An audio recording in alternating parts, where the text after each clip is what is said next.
People moving and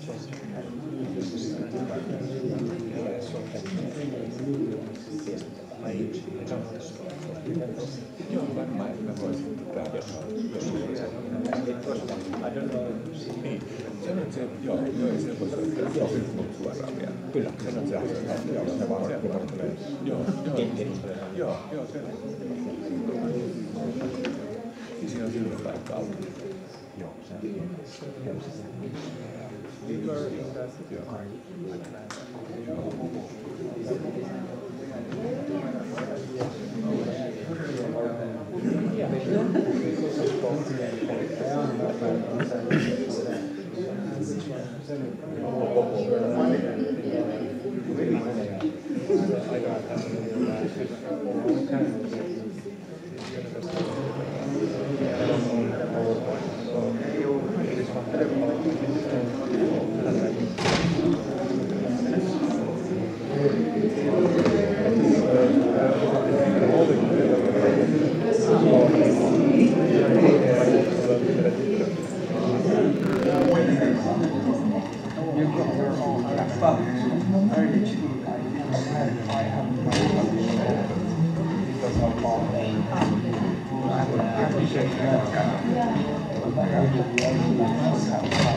Joo, me tulee ainakin joo. Mikä me alueella siellä onkin Syväsellä laitosta, että 50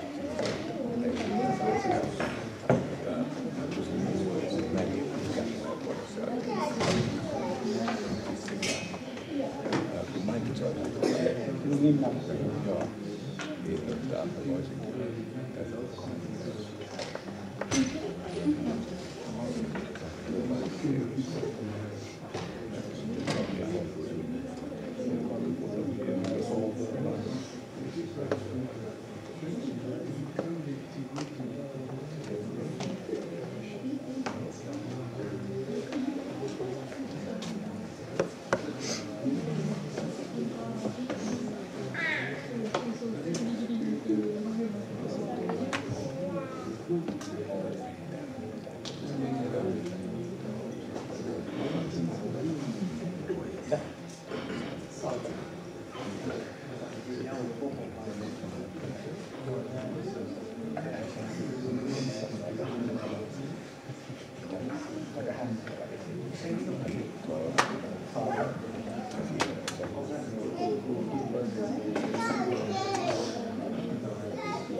Well, I haven't.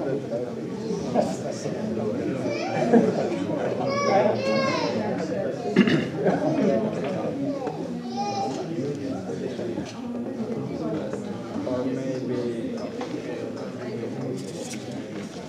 but definitely there's something like there can be great.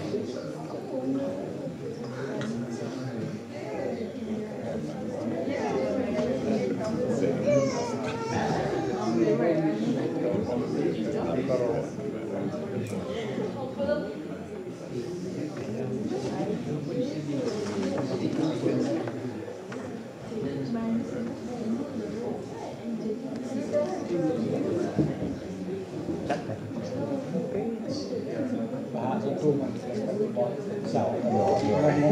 Tuossa oli tuolla säältä oikeasti.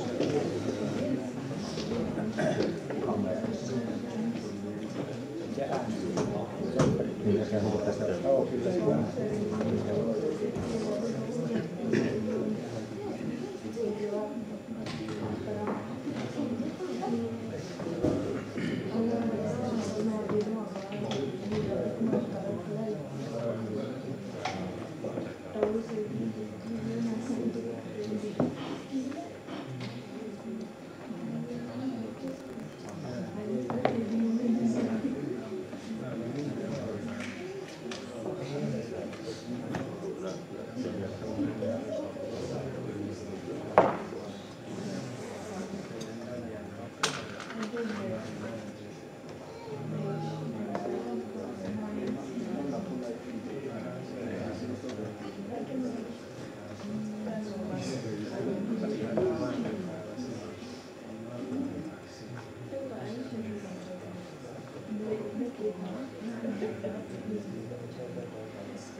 tässä esimerkiksi tässä loukkaisessa aurallisessa. Niin, se on loukkaisessa se itse toimittavan väestön. No nyt pääsis virallinen pääsis. Niin, se on se showroom kriittinen.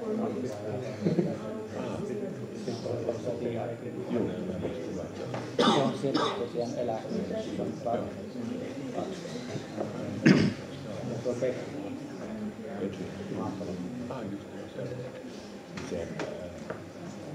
Solon, joo.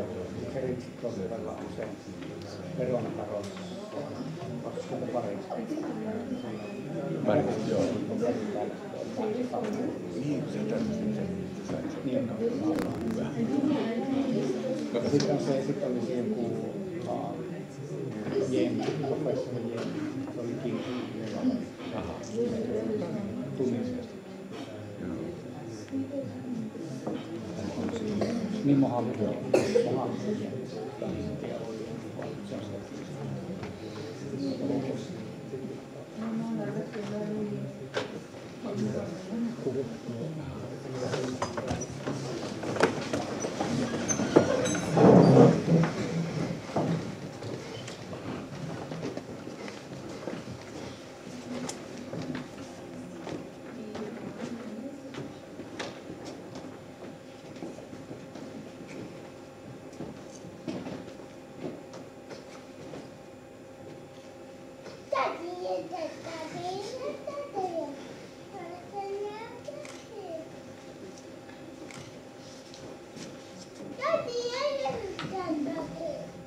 Today we have gathered to publicly examine the PhD thesis by Emmanuel Awuni Kolog entitled Contextualizing the Application of Human Language Technologies for Counselling.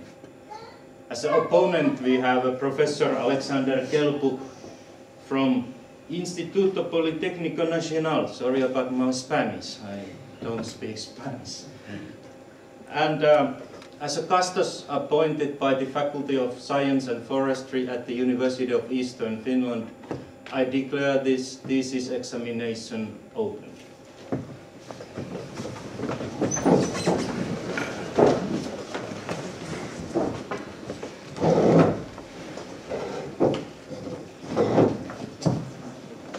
Okay. Honorable custos, honorable opponent, dear listeners. It's my pleasure to give you or to provide a summary of my PhD dissertation, which is entitled Contextualizing the Application of Human Language Technologies for Counselling. In other words, it involves application of emotion and sentiment analysis system in order to help in decision making and personal social development of students. Okay, so first of all, I need to explain or tell about what emotion is. Emotion itself is a feeling that is being characterized by the state of our mind, while sentiment are just attitude of thought, perception that is being influenced by emotions. Within the educational technology context, emotions constitute the most basic form of communication among students and also students and counselors. So counselors can be able to make decisions based on the fact that they're able to understand the emotions and the behaviors of their students. With this study, a system called Emotech was developed in order to help detect emotions and sentiment of students in text. The rationale behind this project is to help counselors and school administrators to take decisions in regards of student development. All right, I have already given a brief introduction about what emotion is. As you can see on the screen, these are different individuals expressing different sort of emotions. And these emotions are very important. When you understand, you can be able to tell what the person's state, and be able to advise what the person. All right, so in the station, I would like to, from here on, I'll be talking about the research questions. I formulated 6 different research questions. the approach and the results I got from based on the various research questions I formulated. So first of all, I employed a method called design science research method. So this basically talks about how the process went. So if you look at the diagram, we have problem identification, objectives of the solution. The next was to design and develop the platform. At the end of the day, I need to demonstrate. So I did demonstration of the platform, evaluate, and then communicate in the form of what publications. Actually, it is sequential and iterative, so it goes that way. So this diagram has been categorized into three. The first part is analysis and requirement. Then implementation and evaluation of the platform. So under the, I did mention that 6 research questions were formulated. So the research question 1 to 4 form part of the analysis and requirement. At that juncture, I needed to understand the environment. I needed to understand what the people want in order to develop that platform. The second part is implementation. That's where I need to put in the effort. I need to develop the system. Then evaluation of the platform. So basically from here on, my presentation shall be based on this, this diagram. All right, so 1, analysis and then requirement. Basically form the motivation of the research. Okay, so research question 1. What are the emotional life challenges that threaten student academic pursuit? In order to carry out this research, there was a need to understand what some of the emotions students express during the academic development. So in fact, I did a survey. And the survey, I collected stories of students and analyzed it thematically. So with this, these are some of the basic findings or key findings I found during the research. Students express being shy of sharing their personal stories with their counselors. You know, there are certain behaviors students exhibit which they find it difficult to go in person, face-to-face, to discuss with their counselors. The next aspect is parental neglect, which I found that most of the students, their parents they have been neglected by their parents, or they are having only one parent or something. Then the next part is lack of trust. Some students express that they don't have trust in their counselors. In effect, you don't have trust with somebody, go and tell the person what you feel, your challenges, it becomes an issue. So, based on this research, I was able to determine that students would prefer sharing their stories or sharing their issues anonymously. In this case, we have computational help. So, in all this, I wanted to find out if students really express emotions when they are writing their own life stories. So the idea of this is to form, to be able to form an idea where I can build a corpus. Because the corpus is going to be used to train the system that I'm going to be set up. It's more or less an artificial intelligence system. Okay, so research question 2, which says, what counseling technologies are being used in Ghana's senior high schools? Well, I did a survey and I noticed that only counselors use emails and then lately WhatsApp to be able to contact parents of their students. Then there's a problem of what? The poor ICT infrastructure and also lack of technical knowledge on the side of what? The counselors. Then I also undertook a research with my research question 3, which was having been able to establish that, okay, students express emotions in the text and the text is suitable to build a corpus. I decided to find out, okay, so what are some of the factors that can motivate students to use these when the tool is built? So I employed a quantitative technique. I did a survey quantitative technique with Cronbach alpha and then regression, multiple regression. Then I employ U-type model. So these are the findings. Social influence, personal performance expectancy. Social influence was strong, which implies that if I build a system by involving the students during the process, they are likely to use it. The next is performance expectancy. So if they use the system, if they use counseling tool for counseling, will it help them? Yes, so that was also strong. Unfortunately, effort expectancy and facilitating conditions were weak. which means that they were not a strong factor to consider. So in effect, or based on this, I thought of involving counselors, students during the developmental process. And that led to my paper 2. Okay, so the next research question, does the emotional state of counselors influence their emotional perception while annotating emotions in text? The idea is to build a system that can help in detecting emotions in text, and sentiment as well. So there was a need to justify that when counselors themselves are analyzing emotions in text, they are not perfect. So I did a study on that. And the study viewed that counselors own their own emotions can influence their perception when they analyze emotions in text. For instance, some of them may have domestic challenges. They are counselors in school. They render counseling to students. Their domestic challenges from the house can influence their perception about emotions in text. So that led to paper, research paper 3 and 4. Well, having been able to understand this, the next aspect is to sit down and see how best I can, based on this knowledge, to implement and help counselors to be able to render counseling to students in the aspect of personal, social, and emotional development of students. So this is the whole architecture. As you see from the screen, we have students. Okay, so this is students. So the platform is built in such a way that students are able, since students recommended for contacting counselors anonymously, the platform is built in such a way that students have the opportunity to send their textual submissions. Then this text content, of course, maybe they are seeking for counseling or something. So, through email, and I also built my own contact counselor platform. I shall explain that as I move on. So this one is passed through the system called Emotech. It detects emotions, sentiments, and keywords. With the emotions, I've already explained what emotions are about, but I use plotly basic emotions. I will talk about it in detail when I move on. Then, once the Emotech is able to extract these, we have knowledge.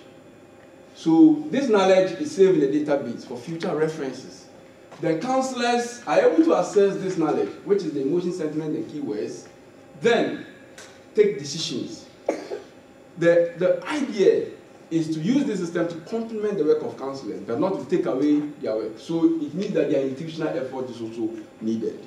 So they are able to also, based on their intuitions, if they see they have some question marks on it, the output, based on their intuition, they take decision of a student, and it goes that way. So basically, this is the whole architecture of the system. So now I look at the system is called Emotech, the development.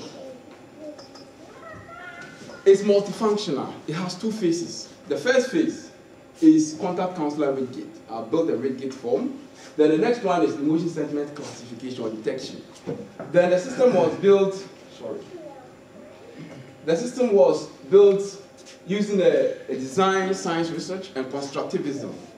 Then a corpus was developed. I developed my own corpus, which is I call a life story corpus, and the corpus was annotated. Then I employed a supervised machine learning technique. It means that training and testing of the data is involved here. And then the classifier which was used in developing the system is support vector machine learning classifier. Then, so this is basically a diagram of a support vector machine. All right, so let me talk about the training.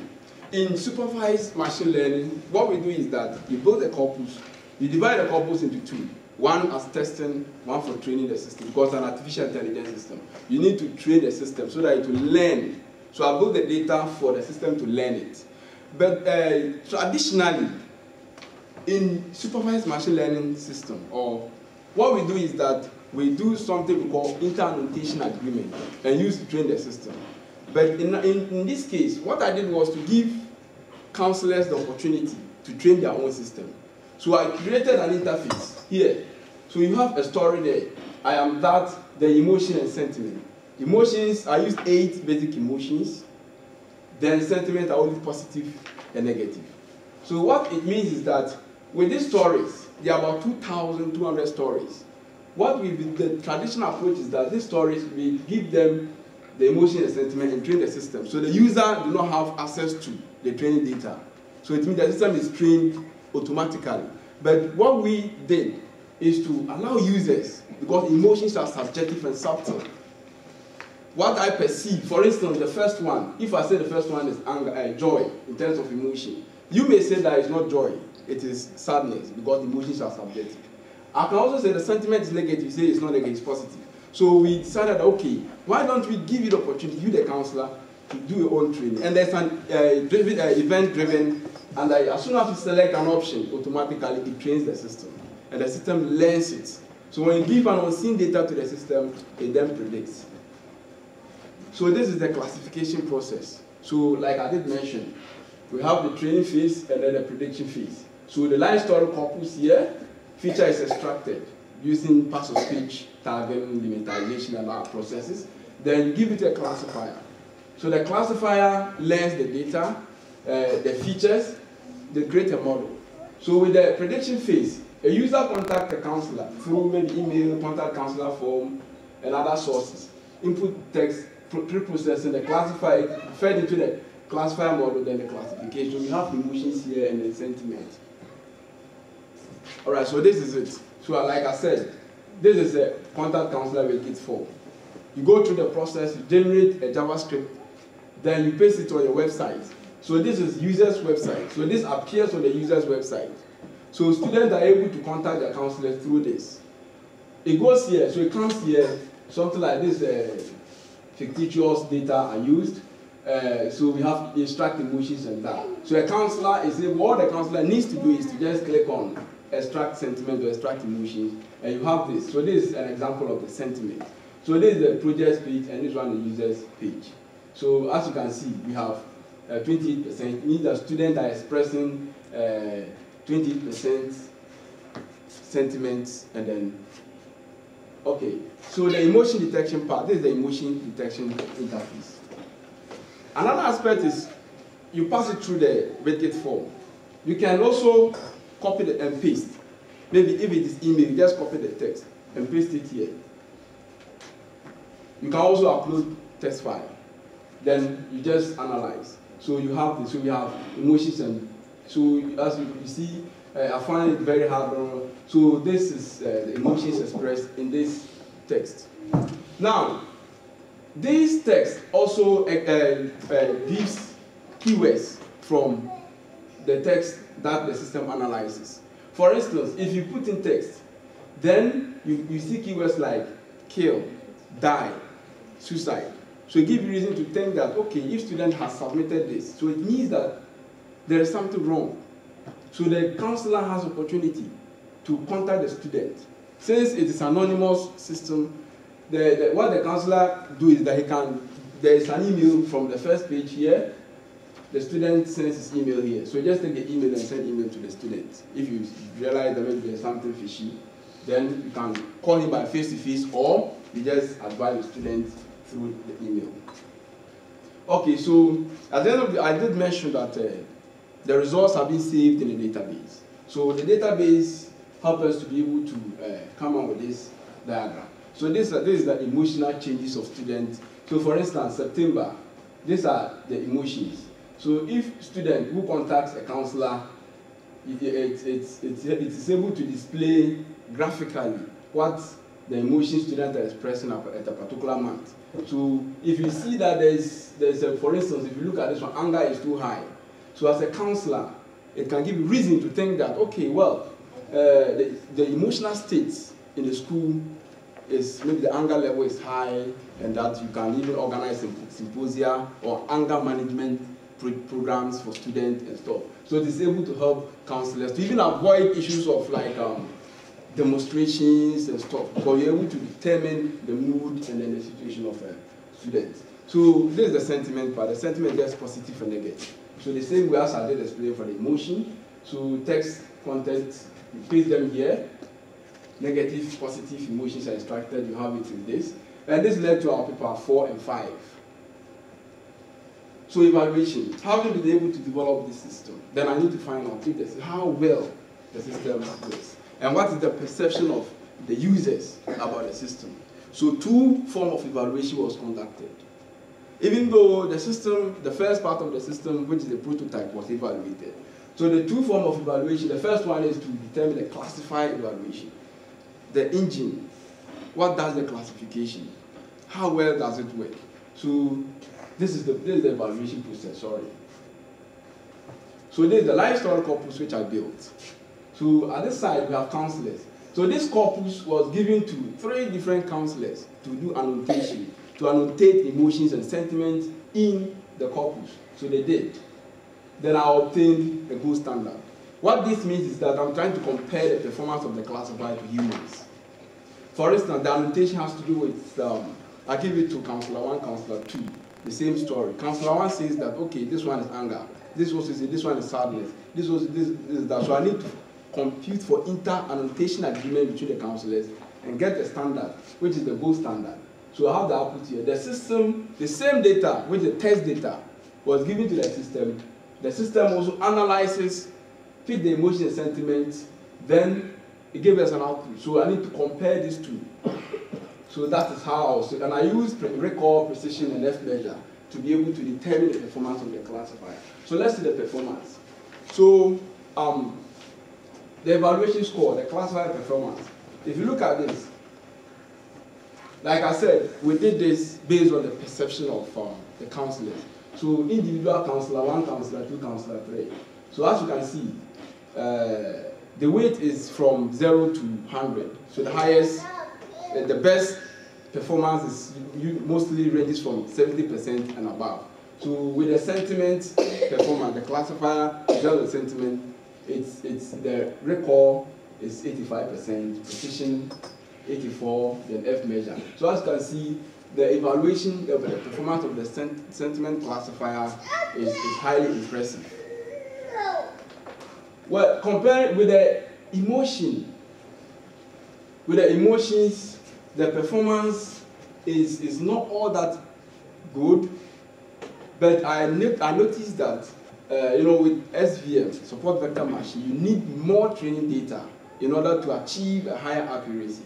And with this, I used only 2,200 instances of the data to train the system.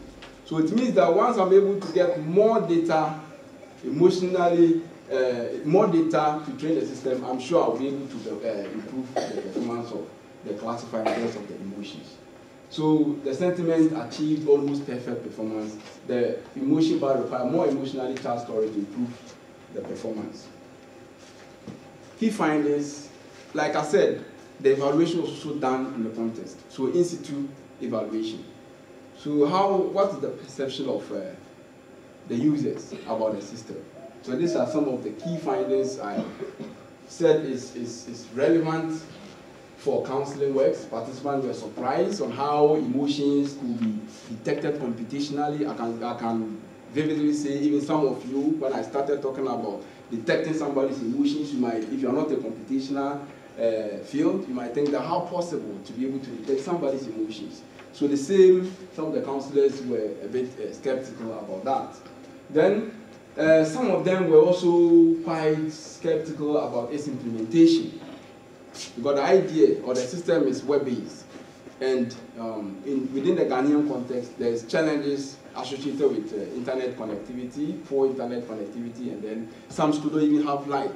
So some counselors thought that even though the system is good for their work, but there will be challenges for its full implementation, except few schools that can use the system.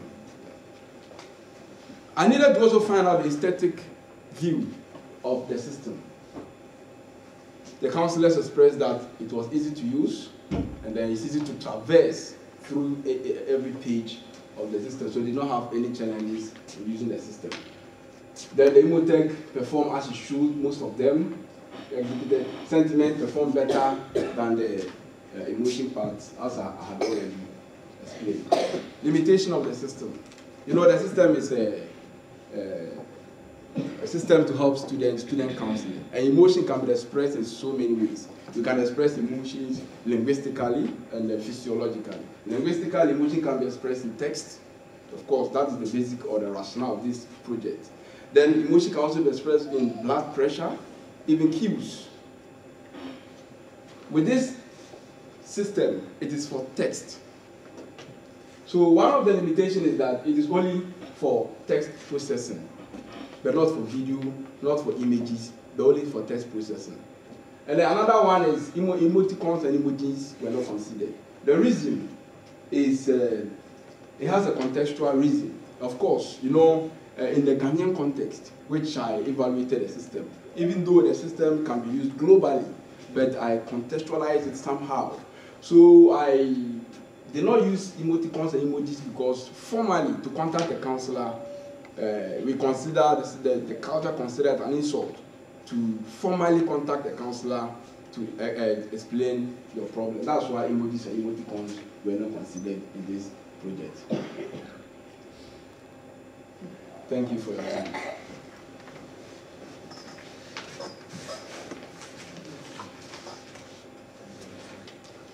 Well, I ask you, Honorable Professor, as appointed openly, to present those remarks which you consider my thesis will require.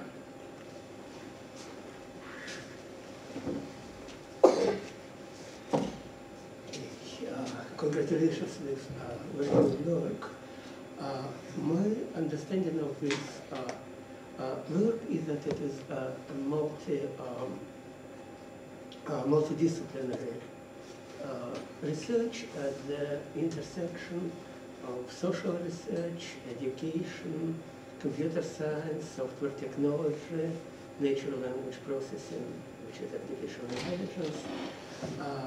I think the central part of this work is natural language processing, which is a computational technology for processing language in such a way that involves some kind of understanding of the meaning. Oh, should I? Okay. A very dynamic and popular part of natural language processing research is sentiment analysis. Now a lot of people work on sentiment analysis because of its very important application. Probably the most popular application of sentiment analysis is opinion mining. When the technology allows companies, politicians, or just users to understand the predominant sentiment of many people about some product, service, issue of public interest. This is important for the companies or for us consumers to make informed decisions on buying services, selling services and products, improving the products. Much funding is involved in such kind of research. However, sentiment analysis has many different applications apart from opinion mining. Those applications can be in healthcare, in education, in security and forensics, among other applications. Here we deal with an application of sentiment analysis to education. When you have technology and want to do something useful with it, you need to adapt this technology to a specific domain or specific social, economic context. As the researcher says, contextualize your technology for the use in a specific application. And here is where the second part of the story comes. So there is a wonderful country of Ghana, far away from here in Africa. What's so wonderful about that country? I have heard about it long ago. It impressed me a lot. that this country spends up to 40% of its national income, national product, on education. What other countries like United States, Russia, or some other countries spend on how to kill more people, but this country spends a comparable amount of money on how to educate more people, how to improve the future of population of this country. Africa is probably the most rapidly growing region on Earth, unlike Europe, which is decreasing its population. So our future of our civilization depends on the quality of education in Asia, in Africa, in the regions that now become underdeveloped. But really, this is the future of our civilization. Those regions will be predominant in near future. Okay, so the topic of this research is how to use this sentiment analysis technique in that specific country, in that specific environment, which could be quite different from how we here in the Western civilization are used to use our technology. We just turn on the computer and type something. And we don't think about where the electricity for this country. But there are regions on Earth where just electricity is a problem, and connectivity is a problem, and computer literacy of the users is a problem. So my understanding is that contextualizing in frame of this dissertation means, later I will ask you what specifically it means, but my understanding is adapting technology, sentiment analysis technology, to the domain, the task, which is in this case helping counselors to advise students, and second, to adapt all that technology to the conditions in that country, which is very different. Actually, I learned about the existence of such special psychologists or helpers to young people, which the researcher calls counselors. I learned about this from this dissertation. In my country, whichever it be, I'm Russian, I come from Russia, I work in Mexico.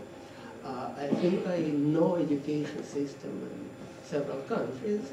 I have never heard about such excellent support for young people, which seemingly Ghana gives, and seemingly some other countries give. It's an excellent idea to use artificial intelligence to help those important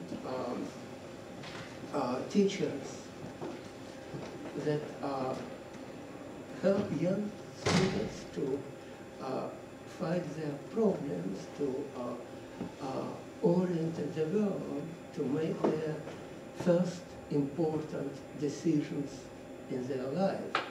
First love, first failure, first important decisions in their career.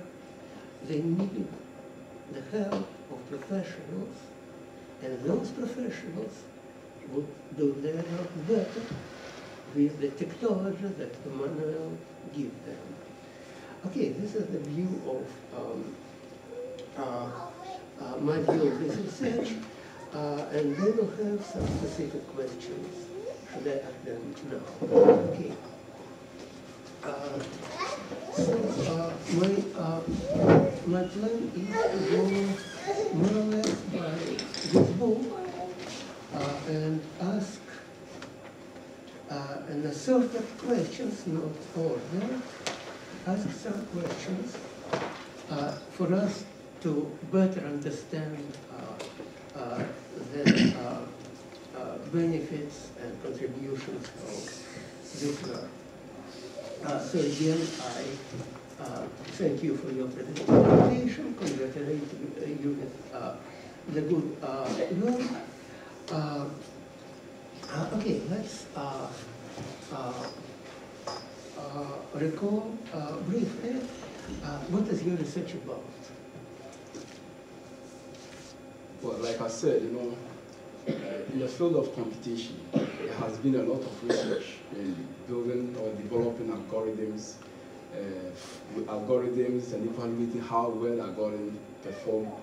So what I did is to find a way to take this algorithm into a real-life situation. So basically, the research is all about helping students or helping counselors to be able to understand the emotion and the personal social development of their students. In effect, the idea, within the context, of course, the European context and African context are quite diverse and quite different. Within an African context, we have several instances where students within boarding houses, mostly if there's a problem or there's a situation that confronts them, they themselves can just decide to take on the teachers and lecturers. So what I'm trying to do is to find a way. Well, so the idea is to find a way to help counselors, perhaps school administrators, to understand or to be able to detect the mood of their students in case there is going to be any appraisal or any challenges within the school setup. So basically, it all has to do with building a system to help in emotion and the personal social development of students for decision making. Okay, how would you summarize your contribution? Well, in terms of contribution, I have categorized that into 5 different sections. I will take them one after the other. Like I had already mentioned it, a system to analyze student emotions and sentiments in text was built. That's one part of the contribution of this system. And to the best of my knowledge, and the best of the knowledge of my supervisors, we don't really have such system in place, or such system, a system that specifically helps counselors to be able to detect or analyze student emotions. So that's one first part of the contribution. The next part is also that I build the corpus. And to the best of my knowledge, there is no corpus existing that has to do with student academic challenges or student academic development. So in contribution to the scientific community, this corpus is meant, it has been made freely available online for researchers to use. In fact, in the course of my work, one of my research papers, I used Isaiah corpus, which is also a freely available corpus I used, and somebody developed that corpus. So the idea is also build a life story corpus for other researchers to use to evaluate their classifiers as well. That's second. The next part of the contribution of this work has to do with developing a system that is based on individuals' perception of emotions. When I was doing the presentation, I did mention that traditionally, we always have all-in-one annotated corpus that is used to train a classifier. Usually this training is done at the blind side of the user. So what I did is that, since emotions are subjective and subtle, if you say this is anger, I might come and read the same thing and say, no, this is not anger, this is sadness. So it means emotions are diverse and subjective. So why not giving opportunity to counselors for them to decide, to tell what they feel like, what emotion is. And as you know, this system is an artificial intelligence system. So the corpus was meant to train. The system is meant to learn from the stories, and based on the knowledge acquired, that it predicts. So one unique thing about this is that we decided to make the corpus available for users. Instead of making it at the blind side of users, it is now available for users. All users need to do is that there's a combo. You just click on the combo, the various emotions comes, you read, okay, this one is anger. Then there's an event driven which automatically trains the classifier. The same applies to the sentiment as well. So that's the third contribution of this dissertation. The other part is also the use of design science research. Design science research is a research method. In fact, some researchers also see it as a research program. Even some universities are running a design science research as a program. So I was able, or in contribution of this paper, use a design science research process, go through systematically. You know, design science is sequential and iterative. How it can be used in developing systems like this. Thank you. A bit strange to use some theory should not be contribution. Contribution is to give, not to take.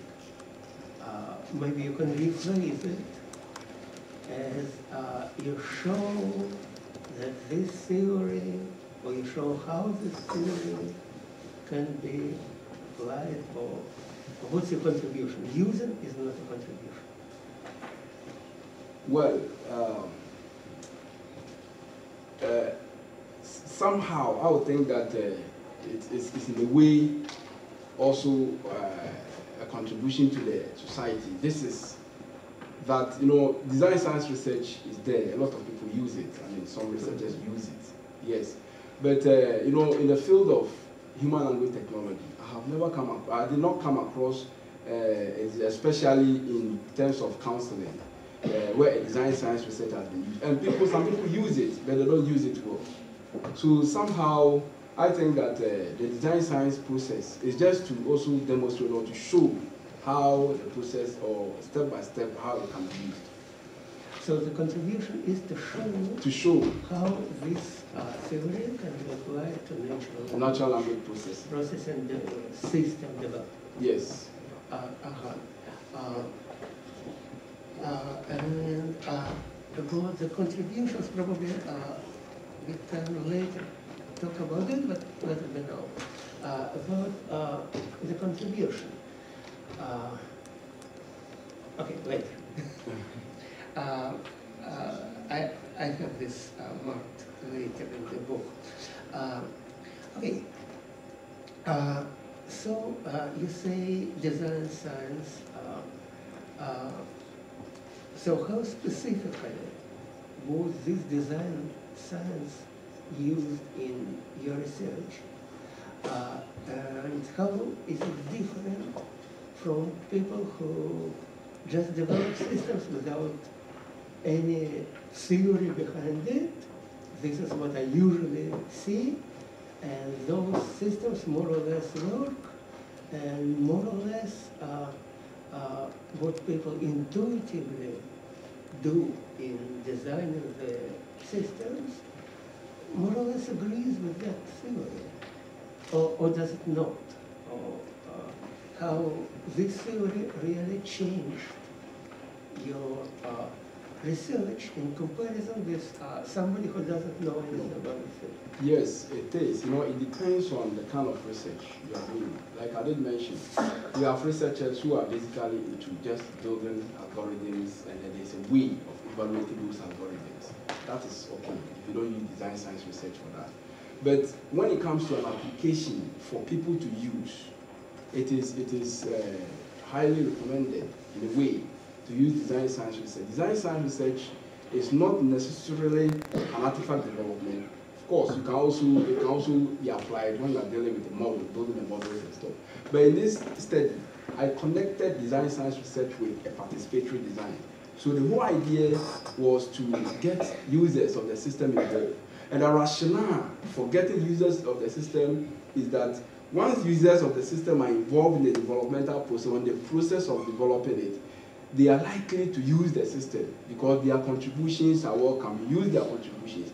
Let me get to how I applied design science research in this process.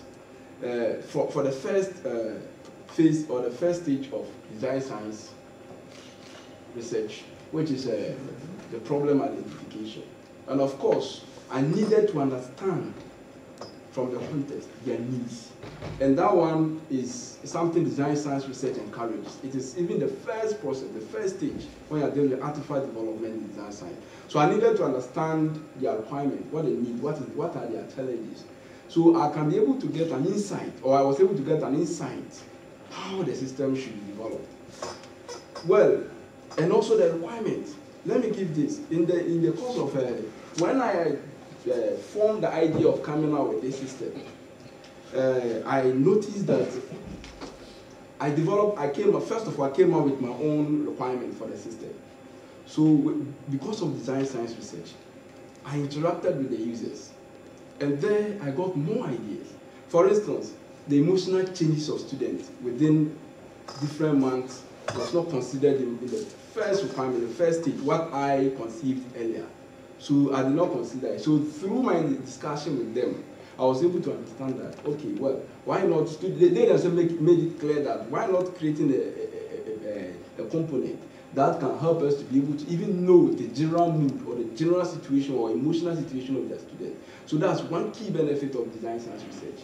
It's an application. If I had not done that earlier, I would have had challenges, or counselors may not use it, they may not even see the relevance of using the system if they cannot monitor the emotional changes of their student. That's one part. The other part is that those requirements I got from the student, from the users involve counselors and students. At some point, students were also involved. Even some teachers were involved at some point. So those requirements I got, it was like a deliverable for the next phase of the development. So the next phase was the prototype development. And I built the prototype. So after the prototype was built, now I cannot just sit and keep on testing the system myself. There could be glitches and challenges that I may not be able to notice. For the sake of design science research, which is part of the process, as you can see, design science development, the artifact is supposed to be communicated to the users. So I went back and demonstrated the artifact to them, which is the Emotech system. So through the demonstration, I noticed that there were glitches, some technical glitches, which was considered in the next phase. And so it means that it is like iterative and sequential. So it goes that way. And that is how design science research. And at the end of the day, of course, one thing design science research basically encourages is the evaluation. There is this researcher called Hebner. Hebner is one of the pioneers in design science research. He advocated, based on, he has developed some certain guidelines, he has advocated that it is an artifact that will be used by, or artifact, an application for users should be rigorously evaluated. So based on design science research and that idea, I did rigorous evaluation, 2 phases of evaluation. And the phase of evaluation is formative evaluation, the summative evaluation. The formative evaluation includes the prototype development as well. And then the summative has to do with the final. So after the platform was built, the final system was also demonstrated to the users. And then in contribution, scientific contribution, I made some publication to the scientific community regarding the development and the novelty of the system. Okay, and in all that first development, what were the main challenges that you encountered? Yes, I encountered quite some challenges. One of the key challenges has to do with meeting up with counselors and students. You know, the system was developed at a time where teachers and students were in session. So usually, because of design science research, it has to do with back and forth, we go and come. So at some point, I needed to meet up with counselors and students for this evaluation and other processes. It was difficult to get the same teachers and the same students for that. Sometimes you go and the students are having class, and the teachers are also not, the counselors are not also ready for you. So this was one of the key challenges I faced. Another challenge has to do with the proximity of the study. You know, the study, like I said, even though it can be used, it's online, web-based, it can be used globally, but it was contextualized. So I live here in Finland, and then the context is in Ghana, and then I needed some resources somehow, even though I was able to make it, but I needed to do frequent travels. So I got help from people, 1 or 2 people, and anytime I thought they want to render help, I mean, you need to pay, they need money. So these are one of the challenges. Another challenge is that I did mention that a corpus was built. So that corpus, 2,200 corpus, which was given to 3 different counselors to do annotations. And the annotation was done 2 rounds because I was trying to understand intra-annotation agreements. So annotation 1 and annotation 2, the agreement for 1 counselor, and also the inter-annotation agreement. So it means that a whole lot of annotation process has to go on. Those people who did annotation, the counselors, they also have their work. They're in their workplaces. So I gave the stories, 2,200 stories for them to do the annotation. So it took a hell of time. Sometimes you can't, I will do it. So it keeps prolonging. I believe that I would have finished this study earlier if that challenges were not into play. And lastly, the financial challenge, getting finance, money, making a lot of travels in order to get this thing sorted out. I would have preferred that some of these things and those people who I contracted to help me, I would have preferred to be to be in the country and do everything myself. Even though at some point I was there, but some instances, especially some of the surveys, was carried out by assistants. Does this counseling system exist in Finland? Please say it again. Does the system of counseling exist in Finland or in nearby countries? Yeah, it exists in Finland. But it exists in Finland. But you know, the issue of counseling is diverse or is different based from one country to the other. In the Ghanaian context, since I said this system was contextualized in the secondary school or in the schools, we have this school system, a boarding school system. A boarding school system is a system where students are housed in a particular environment for a period of time. So it means that students being there, teachers and counselors serve as their parents. So they provide emotional support and other support. Unlike in Finland, the system is, they don't have the boarding system. It is purely a day system.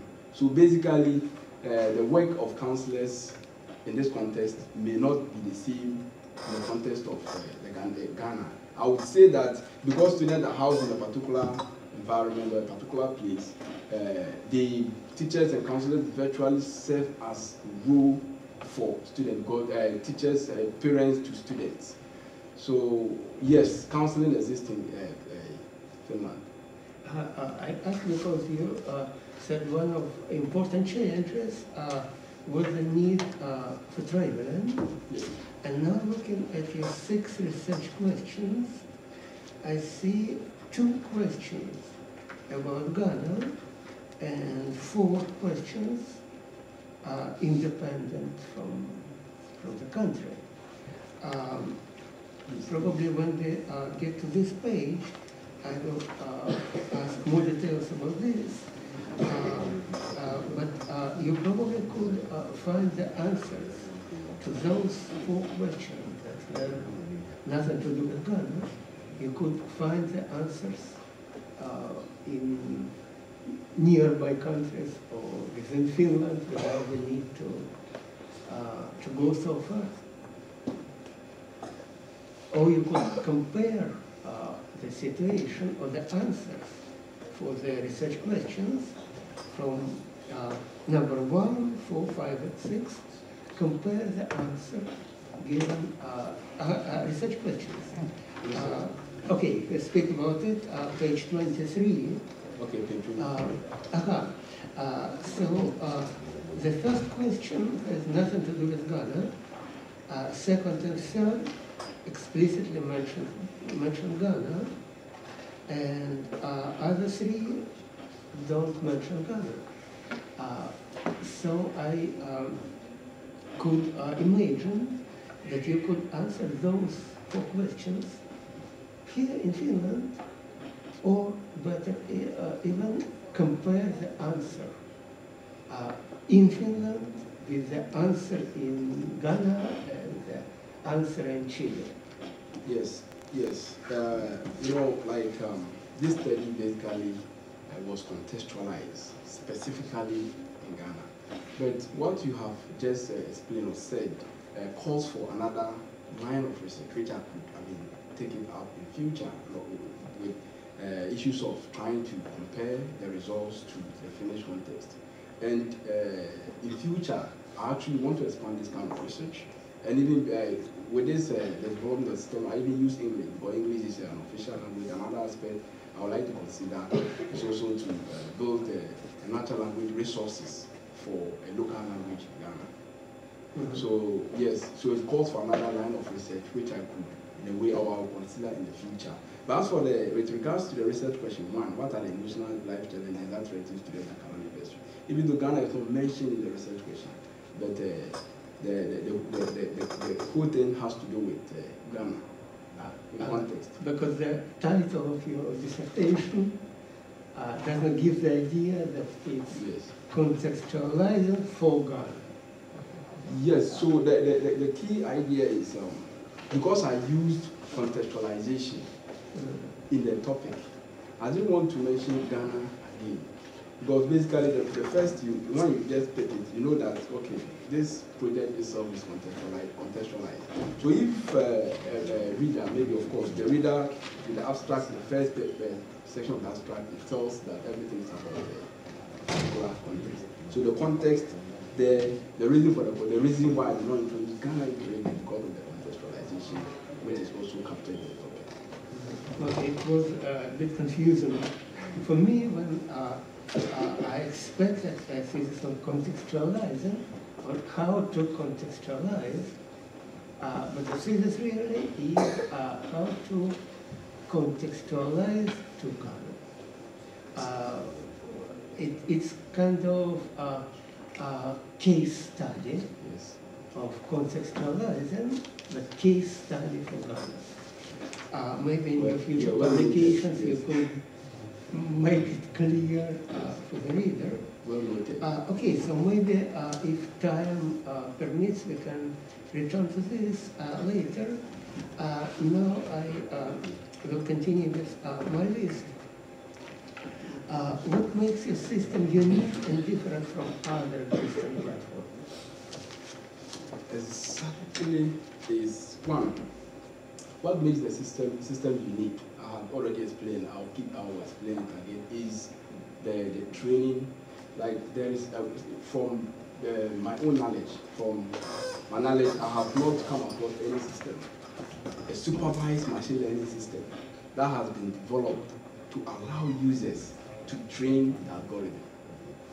So what makes the system unique is that we have given, based on subjectivity and subtle nature of emotions, we have given counselors to be able to train the system based on their own perception of emotion, which I think is one of the unique parts of this. And also, another part in terms of uniqueness of the system has to do with developing our own corpus, which has to do with student academic development, challenges of student academic development, which I think is one of the aspects which I consider to be unique in terms of this new tech platform. Probably before even asking this question, I should have asked what other platforms exist. What other similar systems exist, whether there are already similar systems? There are similar systems, but not in the area of counseling.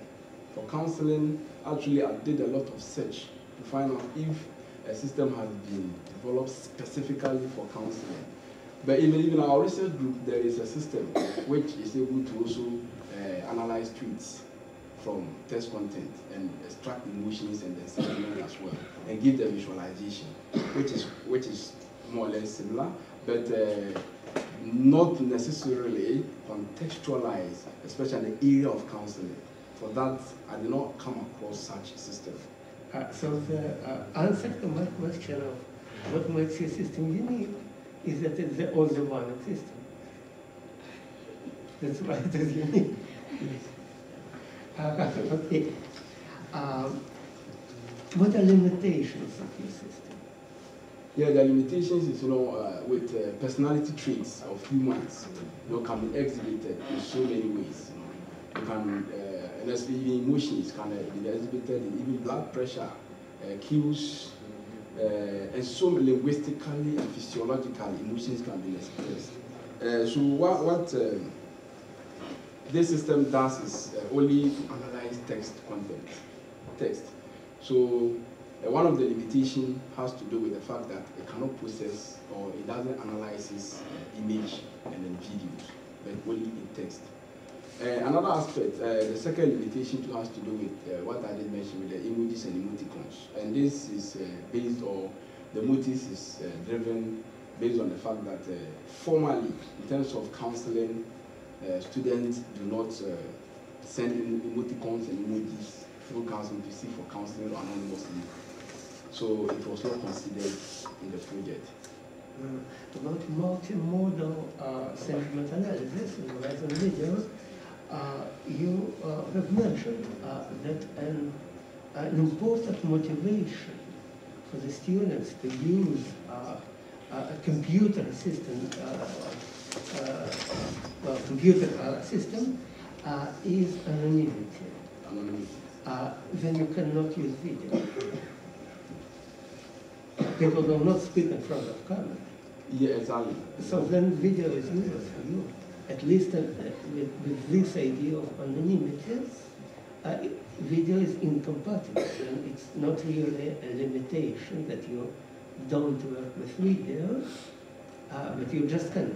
Yes, I was actually looking at the possibility that the sources of data that the system receives, not necessarily our own Wikigate form that we build, and of course, students can also contact counselors through emails and other platforms. So I was looking at a situation whereby a student decides, to send a video as an attachment to a counselor. So in this case, the system cannot. Video of that person speaking? Well, any form, it depends. Maybe it has to do with counseling. So anything at all. It is possible that maybe he has been involved in something, or he has been, he has witnessed something, and he wants to let it out to somebody. But then why would you analyze that video about emotions? Yes, so that makes it, so that makes it a limitation, because I was looking at a situation whereby when search comes in, the system cannot do that. So, or not only video, maybe it can be audio or anything apart from text. And then the emojis and emoticons as well. So I was only looking at the situation whereby when search, in case search or speech or whatever, the system is not able to analyze. So I just looked at that as one of the limitations of the system. Okay, I don't see it as limitation. Emoticons, yes, that you can add. Video, I don't see how you would use it. Okay, my next question. So you used SVM classifier. You mentioned in your future work that you might consider neural networks and other classifiers. For this implementation, what was the reason to choose SVM and not anything else? Well, there are other supervised classifiers are used, even neural network, and then a naive-based algorithm classifier and the support vector classifier. The reason, I tested with the system. So what happened is that because I developed my own corpus, and using the corpus to evaluate the system with the various classifiers, I noticed that SVM came on top. So that's the reason why I use SVM for this platform. Actually, there has been other improvement in classifiers and also how features in text can be extracted. For instance, this deep learning approaches, these convolutional neural networks and stuff, which are some of the aspects I would like to consider in the future.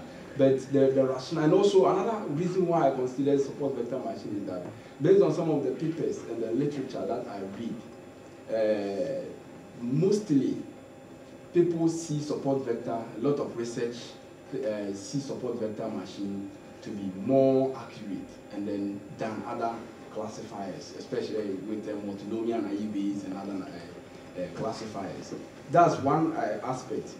And then the reason also for the SVM, I've spoken about why, okay, yeah, I think these are the reasons why I considered using the support vector. And also, you know, support vector machine, because it also learns, it creates a hyperplane between this section of data, maybe you have positive, you consider a binary classification, maybe positive, negative.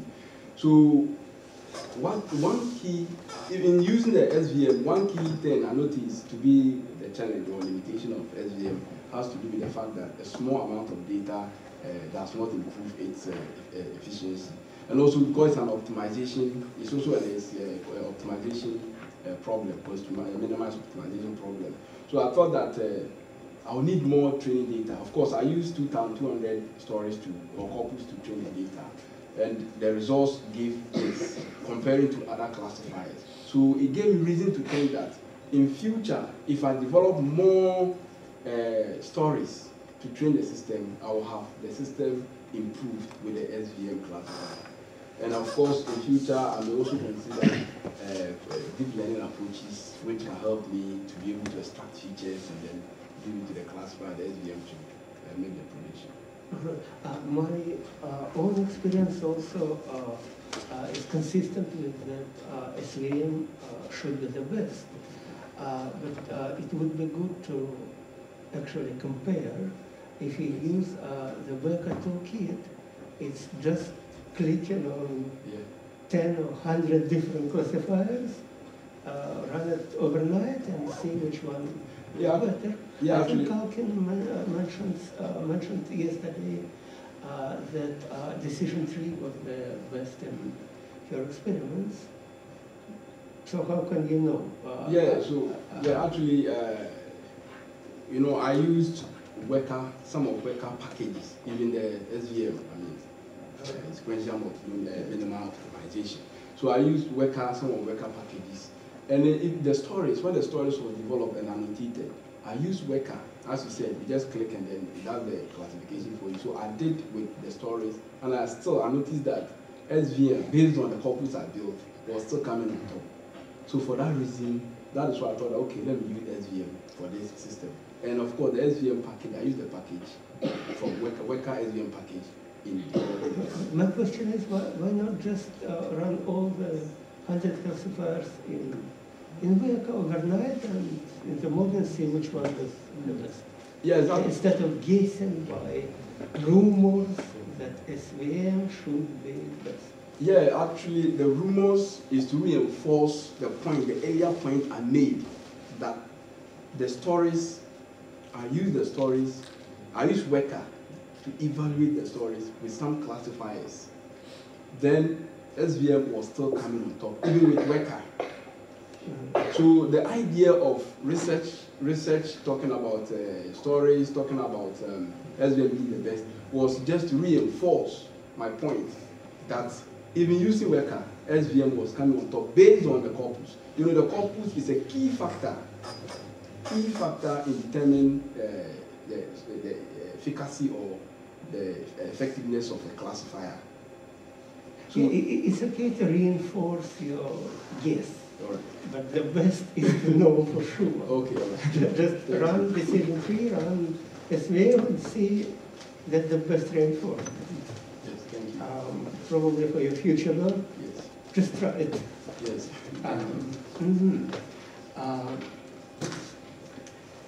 Okay. What benefit does your platform give to counseling delivery? Well, one benefit is monetization or monitoring of the emotional changes of students within a selectable period. For instance, I am a counselor in the school. Through the system, students contact me. Of course, emotions and sentiments are extracted, it's saved in the database. I just make a click. I have the various spikes and the various emotions within distributed in a particular month. So one key benefit is that the counselor is able to monitor, even though students do not come to him face-to-face, they do that anonymously, but whatever he receives, he's able to determine, okay, this month, I realize that anger level of the student is so high, and then this is keep on increasing. So it gives reason to think that, okay, so why not, of course, you cannot tell one particular student, or maybe it could be, you just generalize it. Then you can, the counselor, it can give reason to the counselor to organize maybe anger management symposia, or try to get students, talk to students, of course, or maybe this one, of course, with anger, issue of anger, let me use anger as an example. Like I said, sometimes we have students not satisfied about certain things in school within the boarding setup, and then they can decide to, once they get out, route, and then cause problem in the school environment. So if anger keep on increasing, so it could be that maybe something is not going on right and students are not happy. So it is a way the counselor can also nose around to determine, okay, maybe there could be situation, it could be that students are plotting something against something, and you could be able to also organize things, symposium and other things to help students on that. That's one benefit of the system. And also, the system is able to help counselors to extract keywords.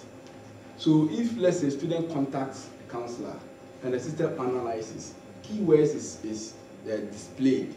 So for instance, a student contacts me, then I see, as a counselor, I see keywords like, the system just does the extraction, everything, there's a spike, a high spike in anger or maybe sadness, then I see, okay, sadness. Then I see some of the words like suicide, kill, that.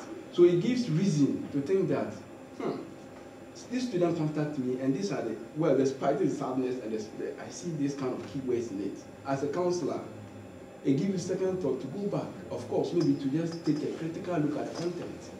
It can give you reason of maybe a student, since I did mention that students are shy, there are certain things maybe the society frowns against, he doesn't want, and then he wants to link end, and then he doesn't get there, he has no one to talk to, he decided to contact the counselor.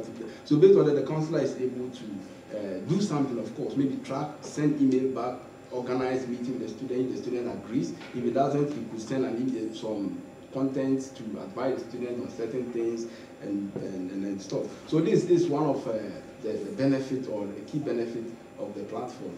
And also, it is also, especially the sentiment part, it can also help students, administrators of the school, to be able to determine the sentimental nature of the student, whether students are feeling negative towards how things are organized, or maybe they have positive feelings about how things are organized in school. So give reason to the school administrators to also think around it. There could be a situation whereby a particular teacher is not doing things right, or maybe his teaching methodology are not going right, and then the students are not understanding him, so they don't have anybody to talk to, they send messages, they contact counselor. So the sentimental nature of the content, which says, okay, you have the student about contact counselor within a year, and you see that 90% of the students are not happy. And counselors of school administrators is able to match the performance of the student to the emotional spikes or the emotional challenges of students within a particular selectable period. If, let's say, this year, the exams, the general exams of the students is very high, well, let's say 90% average, then another year, you realize that it has reduced to 50%. The one key benefit of the system is that the performance of the student has reduced. Why not comparing the emotional spikes of the various months and compare to the last year and this year and see? It could be that the level of emotions, especially the negative aspect, has risen, it has gone high, and the performance is also down. So it means that there's a problem. So they can take an intervention or whatever measure to help students and deal with that. You said the system is anonymous. Yes. You cannot know the academic performance. Yes, it is not basically for a particular student. Because of the anonymity of the system, it is for the general mood of the student. So if you have a couple of students contacting, the system only picks the general mood of the student, but not a particular student. Actually, the reason, the original idea was to make it that way. But notice that the key part of it is also to give students anonymity, because that's what they advocated for during what the analysis and requirement stage. So it became difficult to just do a system where the system can be able to target or know that this particular student. So all I did, because of anonymity, is to take it in the general mood of the student within a particular context, rather than, because if I want to do it, okay, one student, the situation of one particular student, it is possible that that particular student need to send details of him that can identify him, which, because of that reason, I couldn't do that. So all I needed to do was to just, because originally, I said earlier that originally, or the prior requirement, there was nothing like emotional changes in the graphical or let's say visualization form. It is through the contact, through my interaction with them, and that idea came up. So upon thinking of it critically, I noticed that because the reason is for anonymity, it is very difficult to just track and monitor the emotional changes of one particular student. Did I understand correctly that that anonymity is easy to break? You easily can detect the specific person, break the anonymity. The user will think that the interaction is anonymous, but you still can track that particular user. For example, well, there are many ways. One, you require email to be indicated. With email, it's trivial to find the person. If you know my email, just Google for with this email, you will find him. Then you can build correlations between emotional state and other events or academic performance. So you will find that this curve correlates with this specific person. I don't know if it is dangerous or if it is good or bad, but looks like this anonymity is very how to say, it's an illusion of anonymity. Yes, but the issue is, even the existing or current counseling practices, we have people who are able to contact their counselors through email and other means, which is still anonymous. Some do that in a way not to be identified, but they need help. But the idea is my system is to just create or help counselors to deal with that.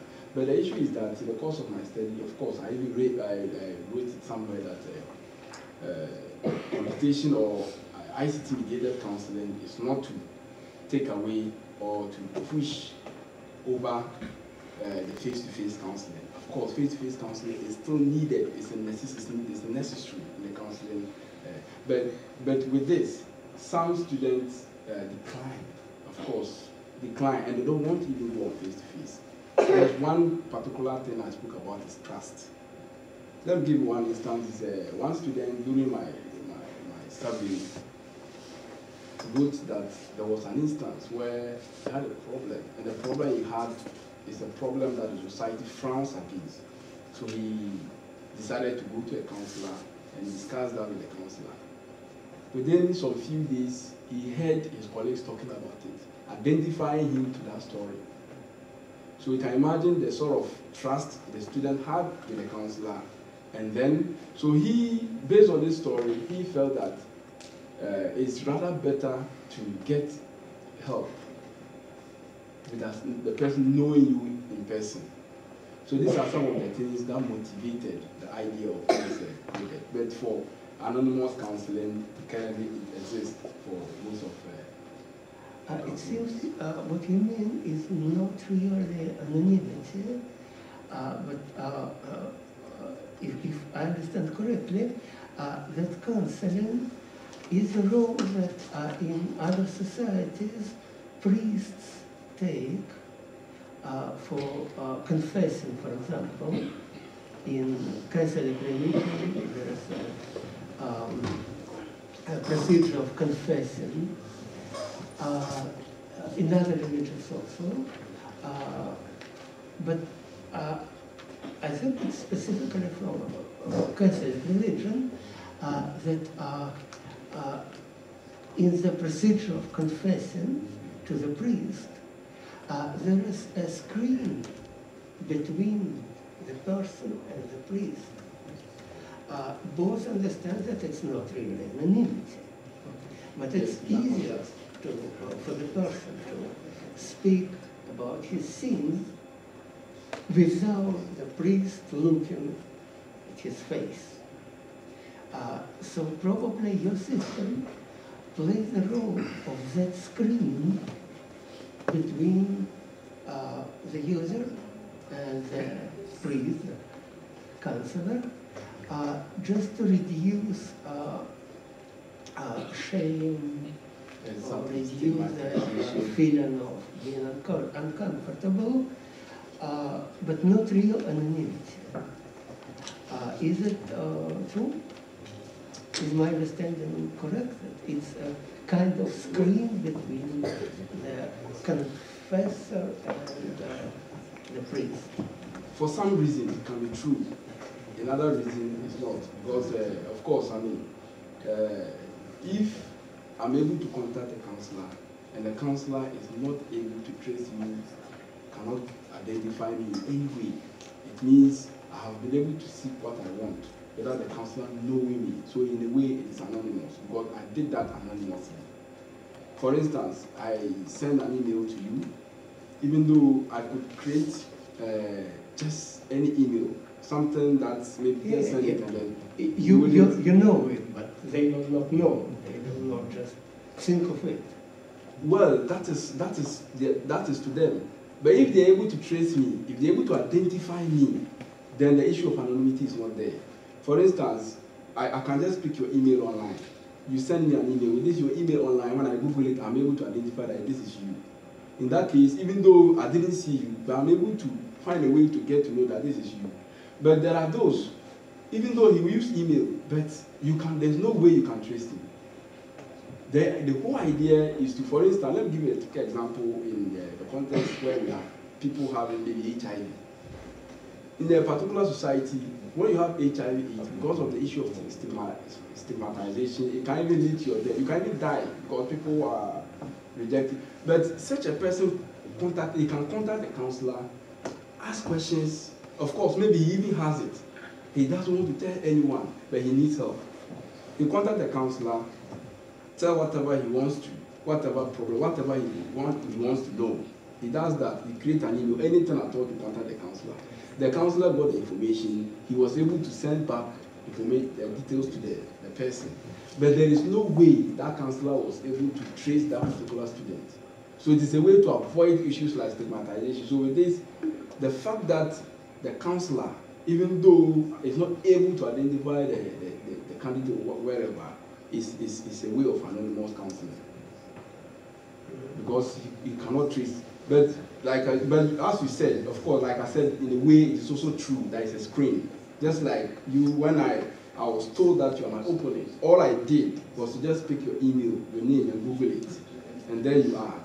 So in this case, it's not an issue. It's not an issue of anonymity here. I've been able to. If I want to get you, I can find a way to get you. Because all your details are online. But a situation whereby there is no way that you can get the student if they are the person. Meanwhile, the person has been able to get the advice to them because you reply the person. And the email, maybe he created the email for that reason. As soon as he gets whatever he needs, the email goes off. Well, there are authorship attribution techniques. There are many things with which we can be identified when we think we are anonymous. There are a lot of things, like my IP, the system knows my IP. Authorship attribution techniques work very well. So if you have my essays and you have my text of 10 lines, You will find it. Yeah, it is true. But given the context of this system and the users, even the users, one of the challenges, even the problem or the technicalities involved in using the ICT tools or the IT or whatever.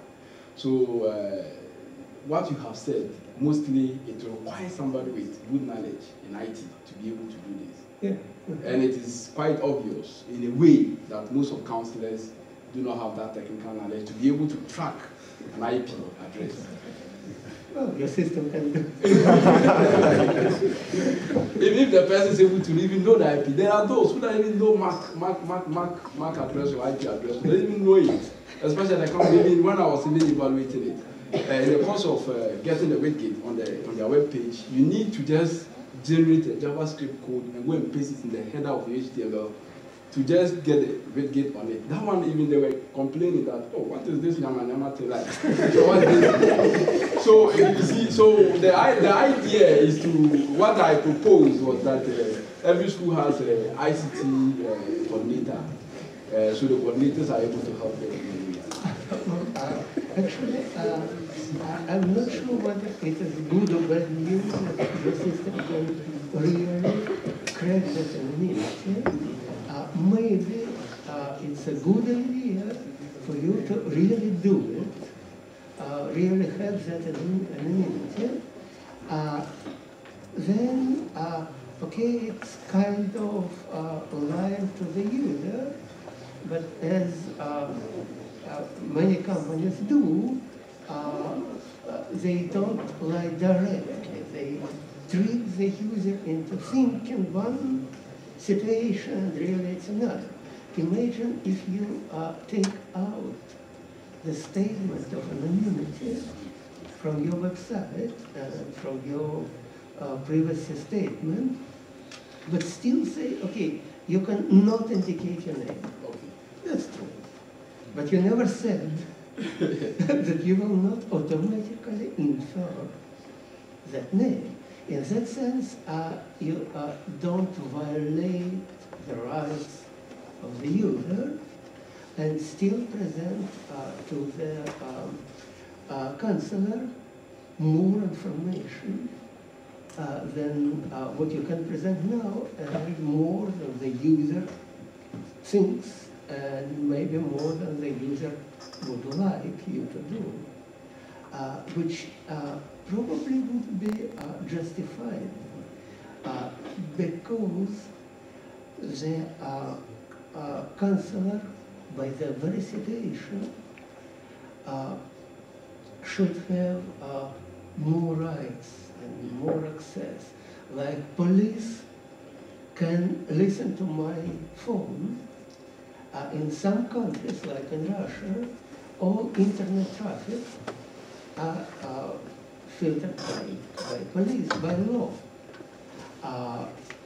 Maybe this situation is similar. Or like medical doctors, like psychologists, can trick their patients into thinking something different, and it's legal, it's justified. Yes. Maybe you can add such functionality to your system. Yeah, it's allowed and limited. Then someday somebody will find it, and then it will interplay between the trust of the users and the usefulness of your system for the counselor. Then you should seek a balance, because if someday the users will find it, they might stop trusting your system.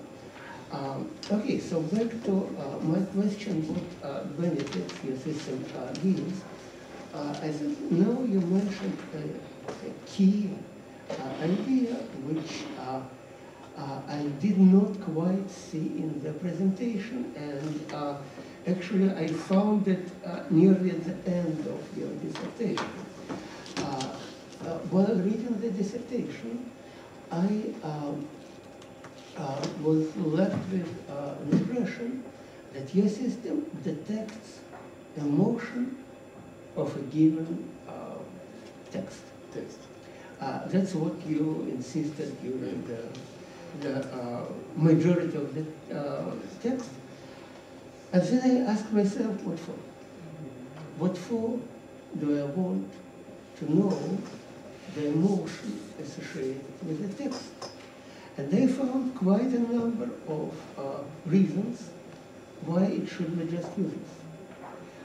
First, if the counselor spends 5 seconds on identifying the emotion and 10 minutes on solving the problem and writing the response, then to automate this tiny part of the whole work doesn't add any value. And then here I have it written, then I wondered whether what you contribute to the counselor, the user counselor, is save time or better correctness, that your system better predicts the emotions than human, probably no. So I wrote here, well, my personal perception of intelligence in a program usually is, okay, thank you, how do I turn it off? So I would use in Microsoft Word, I just turn off its grammar correction. All the intelligence, I don't need it. I have better intelligence than that program.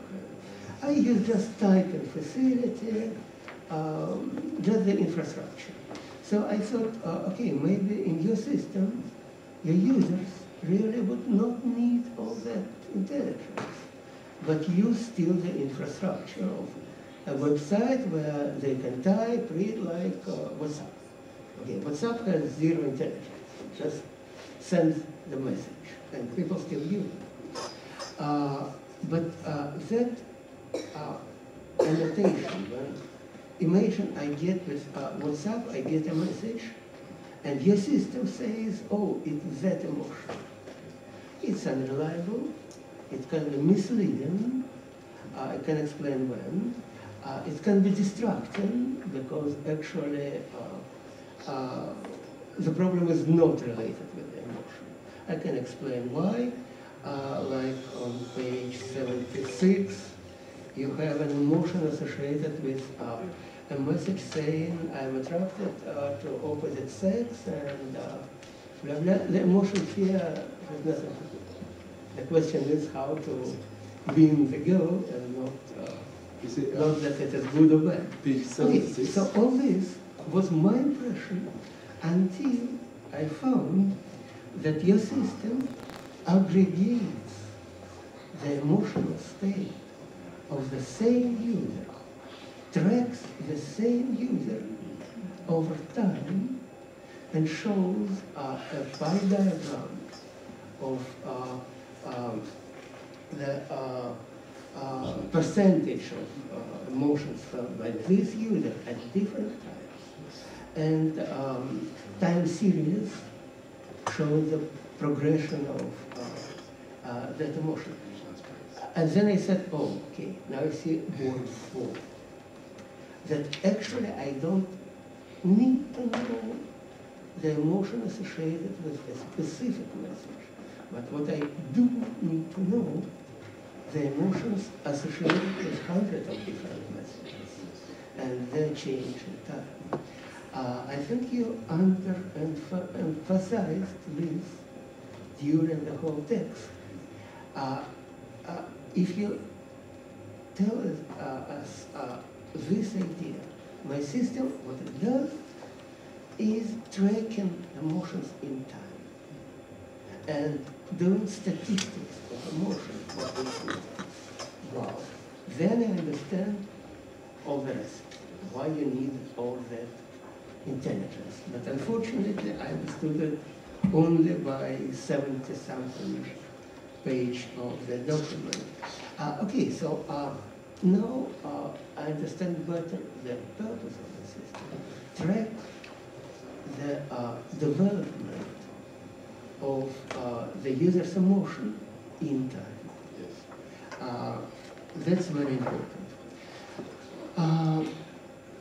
Okay, and here in this set of questions, the last one, the last one is, could you summarize the evaluation procedure? How do you know that what you built is good or bad? All right. The evaluation was done in two different ways. We have, I used formative and then the summative evaluation. With the formative evaluation, this sort of evaluation was actually derived based on the design science research process, because there are back and forth. So all the back and forth going to demonstrate, like the prototype evaluation is part of evaluation. Evaluation is just a series of evaluation while the project is ongoing. So the summative evaluation is what I want to hit on, is two forms of evaluation. First of all, I needed to know technically how the classifier performs.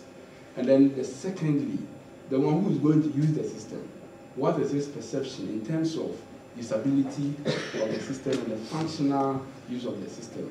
So with the classifier performance, the classifier evaluation, what I did was to benchmark with humans, and this is how I did it.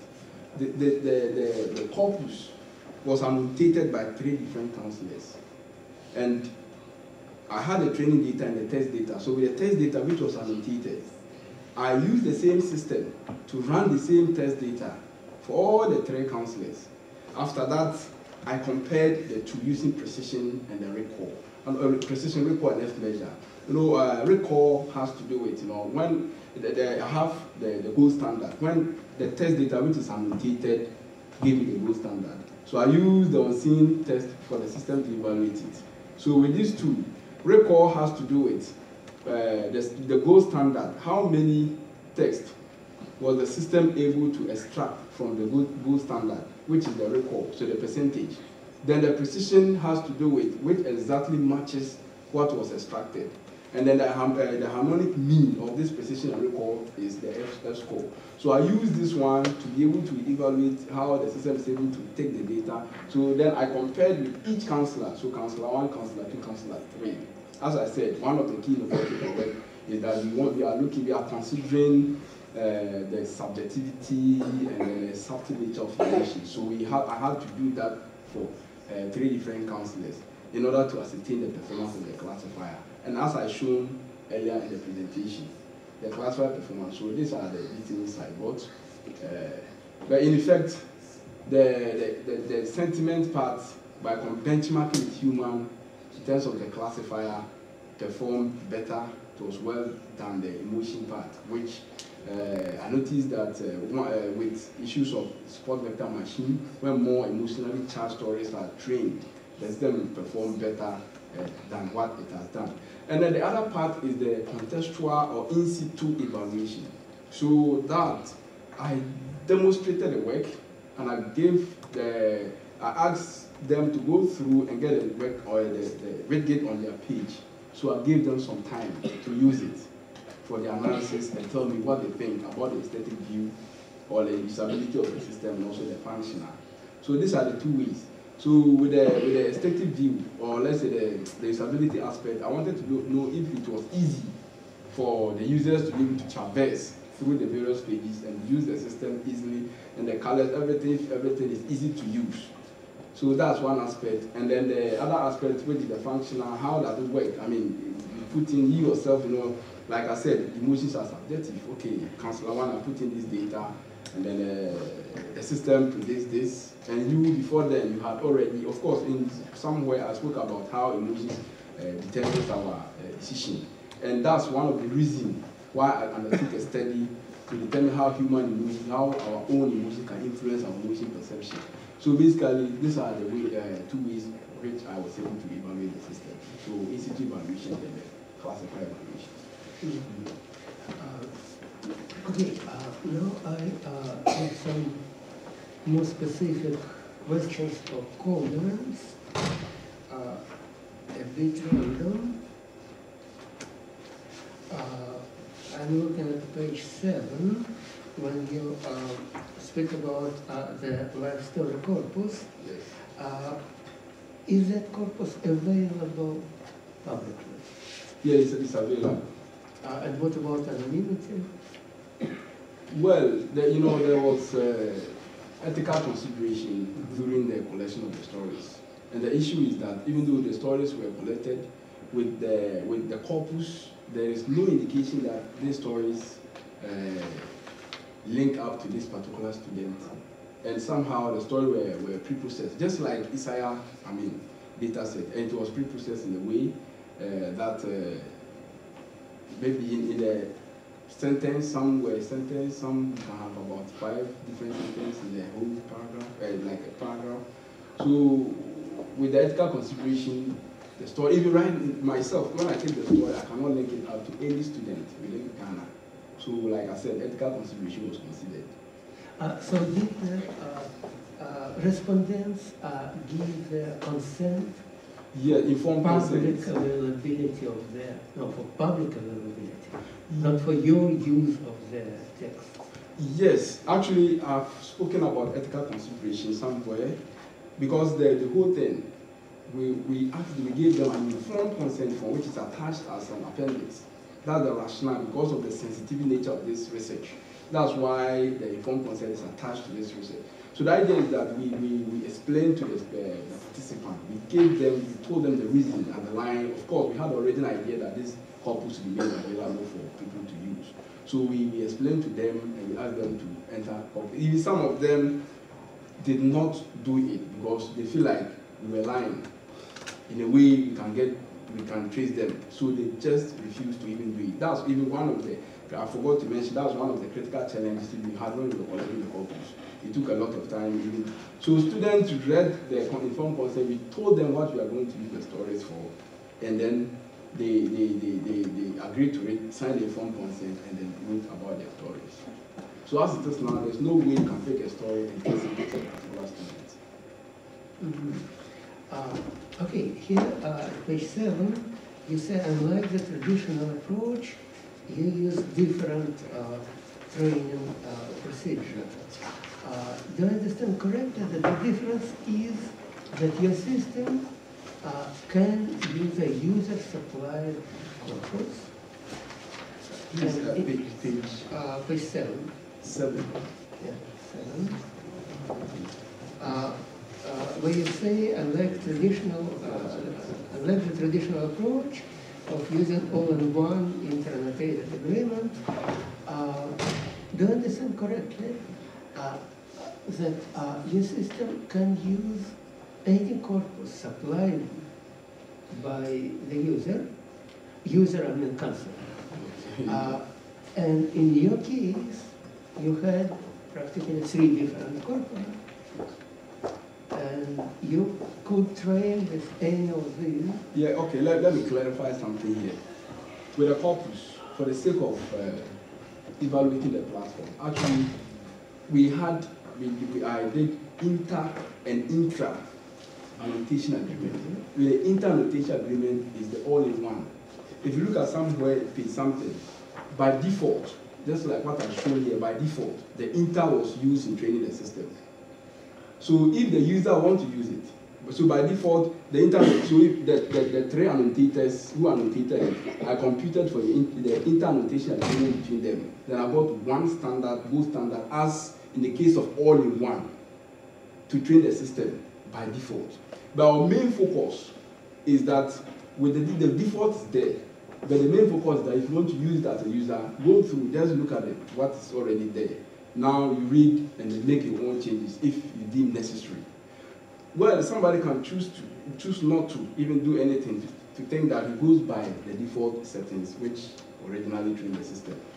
So that's how it works. So it means that in effect, I am not critically hammering on the fact that the inter-annotation agreement was used, because that is a traditional approach that everybody uses. Actually, I'm trying to let out the novelty of our work, which has to do with training the system based on your own perception of emotion. That is why originally I did not technically spoke about the inter part of the annotation agreement. But somewhere, I can't actually remember, I stated that by default, the inter annotation agreement was used. So I computed for inter annotation agreement using kappa, flexes kappa, to compute for it. And according to Lance and Couch, they came out with a kappa value of 70%, which is good, I mean, a way to train a classifier. So it is 2-in-1, but the idea is to hit on the novelty part where users are given the opportunity to make changes to the different settings. It looks like it should be understood not as unlike traditional approach, but in addition to traditional approach. You also can train with... Oh, yes. Yes. And what really was new for me yes, it's true. was that the same annotated the same corpus 2 times. Yes. And you see the agreement. Yes. That's really was new for me. I have not seen it before. Yes. I don't know if it is your idea or if it is... Yeah, actually that gave the reason for allowing users to train the system based on their own user perception. Because we thought that we did the research, I mean paper 3 and 4, we did the entire, you know, we round 1 annotation, round 2 annotation, we gave a gap. So the idea was to find out if their own perception of emotion influences their own emotion influences their perception of emotion. And it was clear that even though they agreed, they said anger in the first instance, and the second instance, they thought about it and changed it. So the difference were not so significant. Comparing to the inter, where the counselor 1, 2, 3, when I compared, actually it was very weak. So we thought that the inter gave a weak agreement. So we thought that, wow, so why not training the system based on their own perception of emotion? For the same person, I mean, the same person has, for some instances, given the opportunity to do it twice. And he says that and the agreement is strong.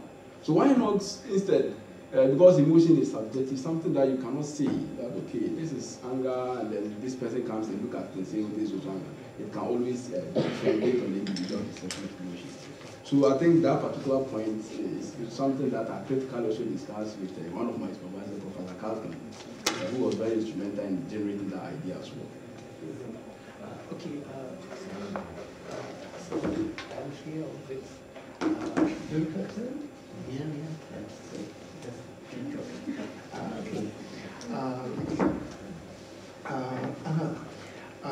then probably return to the same question.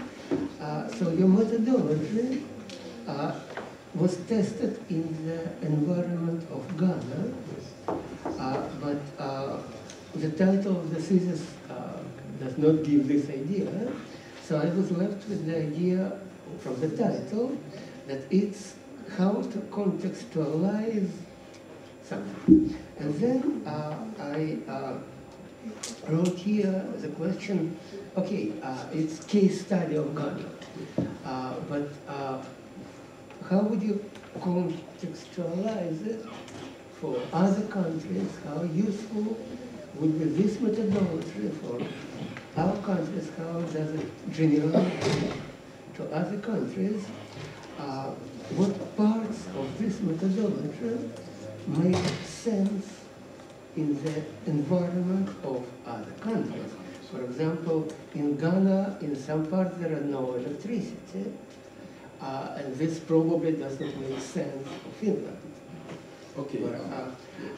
So could you characterize your methodology of contextualizing the application of human language technologies in terms of properties of a country, not a name of a country? So if it is an underdeveloped country, then do something. If that country has problems with electricity supply, do something. Generalize your findings outside one specific country. Okay. You know, like with the issue of contextualization, within the context of Africa, even though it was contextualized in a particular country. But if you consider the whole continent, actually our problems, a problem in Ghana is synonymous to problems in other African countries. And I can even go to the extent of including some Asian countries as well. So the issue is, you know, the unique thing about the contextualization here has to do with the corpus. Because the problem, for instance, if you consider a country like Finland, if you ask a student to write about his problem, hardly would you get a student writing about the fact that I'm not able to pay my school fees and it is affecting me academically and blah, blah, blah, blah. Hardly would you get a student to write something like that. But it is very common within the context of Africa, not only Ghana, Africa. So in effect, because of the corpus and the kind of the kind of challenges in the context, this platform can be used in Africa, even though contextualized in Ghana, and some part of Asia, which is still a developing economy. But within the European context, it's something I would like to consider to expand. That is to say, to find a way to get a corpus, to develop a corpus, which is characteristics within the context of Europe, or maybe other parts of the world. Of course, I mean, let's say Europe, to use that to train the system, because the system is an artificial intelligence system, and it learns what you tell it to do. So it learns it and makes prediction. So in effect, I would say that the system is well suited in the context of Africa, everywhere, even though it's Ghana contextualized, and some part of Asian countries, or let me use the word, developing economies. But I need to do extra work to be able to include countries like Finland and the developed world. Of your 6 research questions, Yes. probably what you mentioned now, it's question number 1, what affects the students' performance. Questions number 2 and 3 just mentioned Ghana explicitly. But the last 3 questions, more technical questions, seem to have nothing to do with Ghana, with Africa.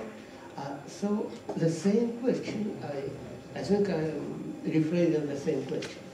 Look at your technical contributions, not social, logical contributions. The last 3 research questions, specifically the last 2, specifically number 5, the technical contribution, your system.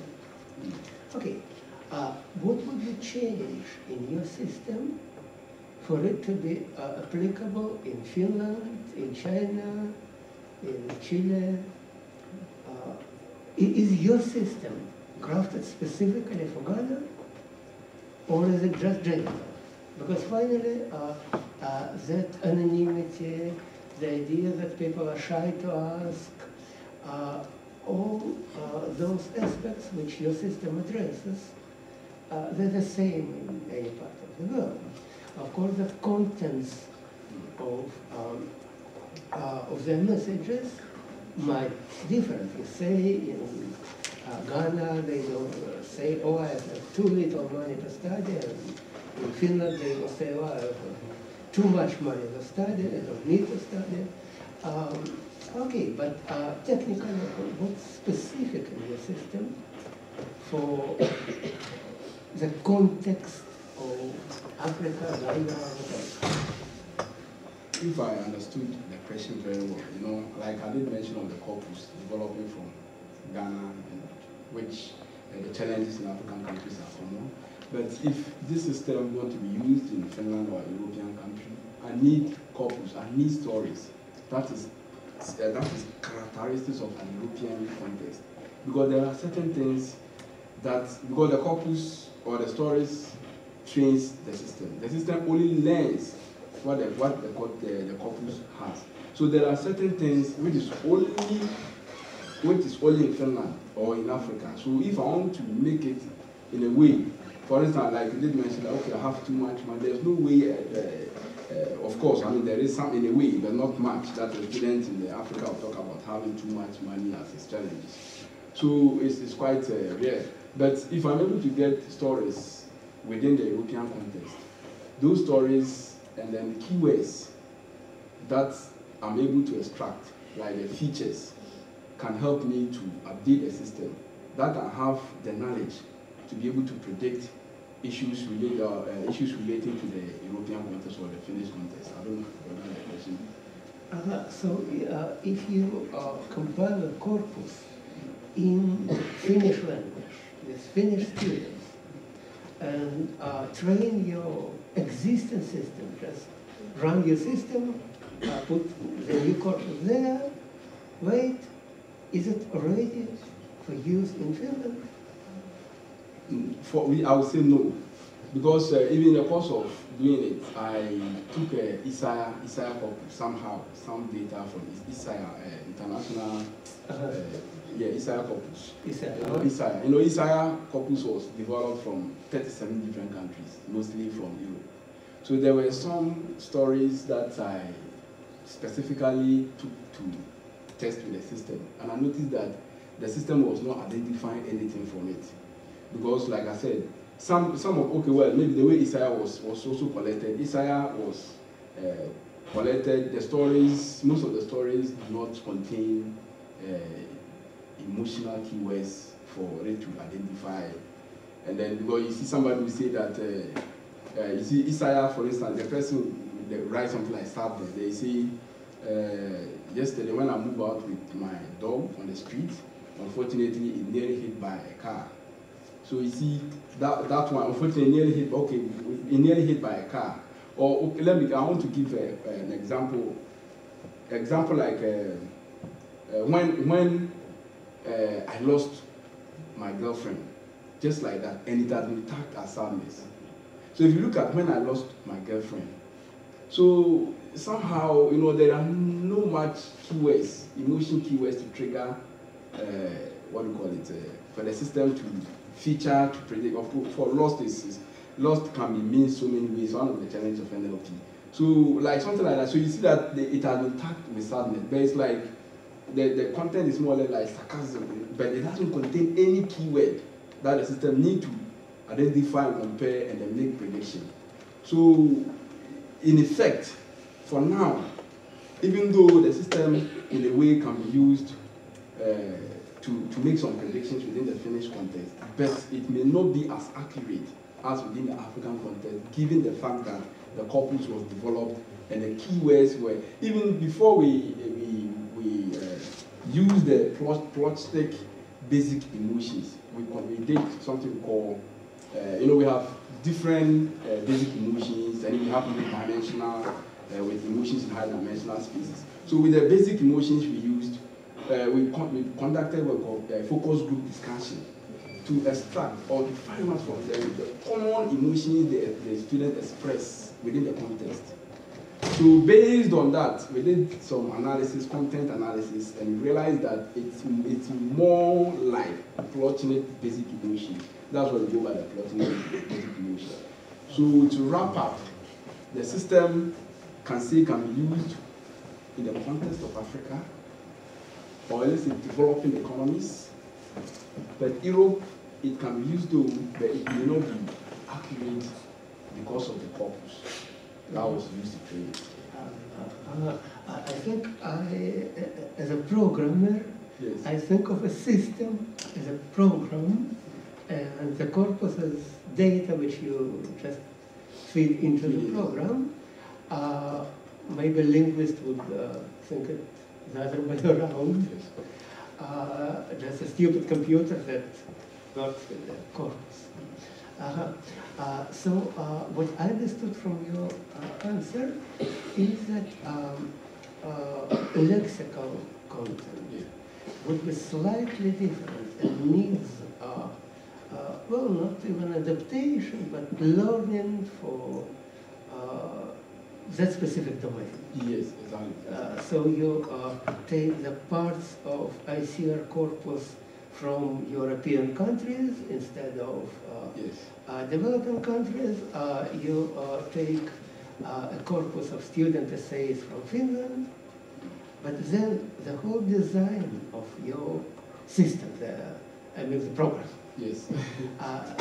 the design, the interface, the whole idea, all this is general. Yes. Just needs Yes. different lexical, Yeah, exactly. lexical resources. Resources, yes. Okay, in this way, maybe you overemphasize its relation with Ghana specifically, and probably your work would benefit from clear separation of general findings, domain findings, and localization to a specific language, dialect, problems of students there.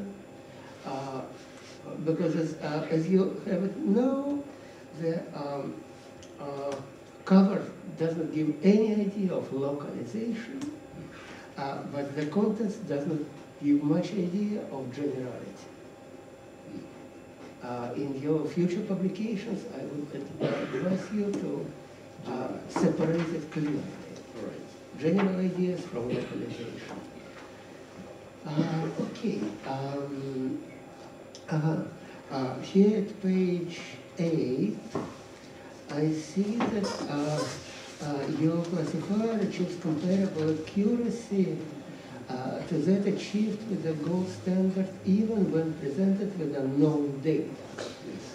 At that moment, I could not quite interpret this.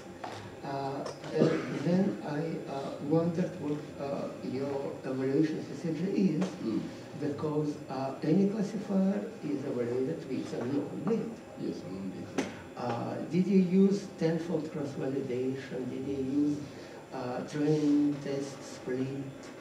Or what do you mean by unknown data or by known data? Yeah, actually, not tenfold cross-validation, but the corpus, I had the test data to test it. And that data were not, that was, even though the first part was annotated with solutions, and the copy of it was not annotated. So it means there is no annotation, there is no label. So it's unknown. Then that was fed into the system. Okay, no. But I'm used to, you have 100 annotated sentences, whatever, documents. Okay, of those, you take 80 and train your classifier. It's trained set. Then you take 20, which the classifier never seen at the training stage. You don't show the classifier the answer. It infers the answer, and you compare. Okay, this is a procedure which I know, but some people incorrectly do the following. Train with all 100%, then present all 100% the same for evaluation. Well, there is such a procedure, but it usually is considered, if not incorrect, but at least needs to be clearly indicated that that was a procedure. What was your case? Yeah, in my case, yes. The test data was not part of the training data. Okay. So the system had not seen it. So what do you mean by unknown data? Even when presented with unknown data. So the unknown data is the test data, which the system, it was not part of the training data. Yeah. It is a separate data which I did. Because if I had taken the whole training data, including the test one, to train the system, and take part of it to test it, it doesn't, to me, I think that it's like you have already given the system a clue, and you are using the same thing to test it. So I didn't do that. Okay. So the training data was different. And then the unknown data, the unknown there means that unlabeled data, like data which is not annotated, and it is separate. It was not part of the training one. No, so it wasn't about 16% of it. The classifier did not see the annotation. You do have that annotation because you need to prepare. Yes, like I said. No, but I didn't know with the test data. For instance, 100% for the whole data, 85% was used to train the system. The 15% was the test data, and that 15%, which is the test data, was not part of the training data. So after I tested it and the system predicted for each story, then I compared with the same test data, which was annotated manually, because that test data, yes, it was annotated manually, but it was not used in training of the classifier. Yes, why do I say even when present? Okay, maybe that is okay. Well, I get it. Or did I misunderstand already here? Well, maybe I shouldn't have indicated okay. even. Yes. So the word even. Yes. Yes. Yes. Okay. Then okay. Okay. Next. Okay. Next, page 23, where you speak about your research questions. Here I have many questions which I don't know how to ask really. So those 6 research questions look very different in nature.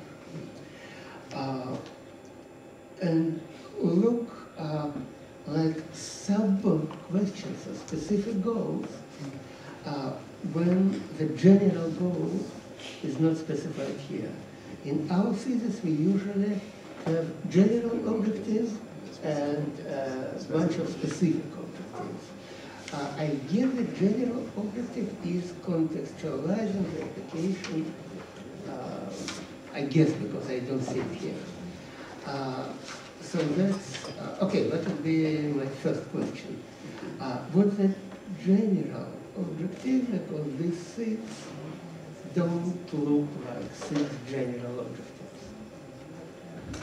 Yes, actually, those 6 are specific objectives. They are not general. What's the general objective? Yes, so the general objective is to employ human language technologies into developing a system to help counseling delivery. And that one is somehow captured in the abstract, which is general. But in that general perspective, I needed, like I said, I employed design science research process. So with design science research, even though it's an artifact development, which I was trying to do, I needed to understand the environment based on the design science research because users are involved. So that's where the first, second, third, and the fourth research objectives was formulated. So the first, second, third, 1 to 4 are all related to the first part, analysis and of the environment. And then the 5th one is the development itself. So basically, the general one is to use the knowledge of, or to integrate NLP, in human language technology, HLT, into counseling delivery.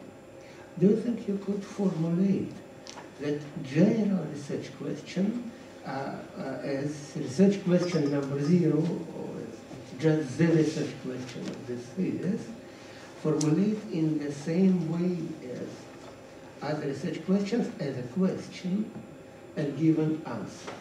Because then you give answers to those research questions, and I guess, yes, here at page 103, and the answer to this research question 0 does not appear there.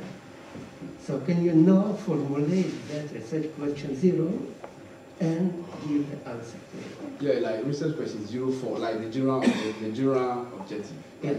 Yeah, the general. If you look at the same context, before I started talking about giving answers to the specific objectives, I gave a general view, a general answer to the whole project. No, can you formulate it as a question? Yeah, so actually it is formulated somehow, but you need to read it in, if you go to the motivation of the research.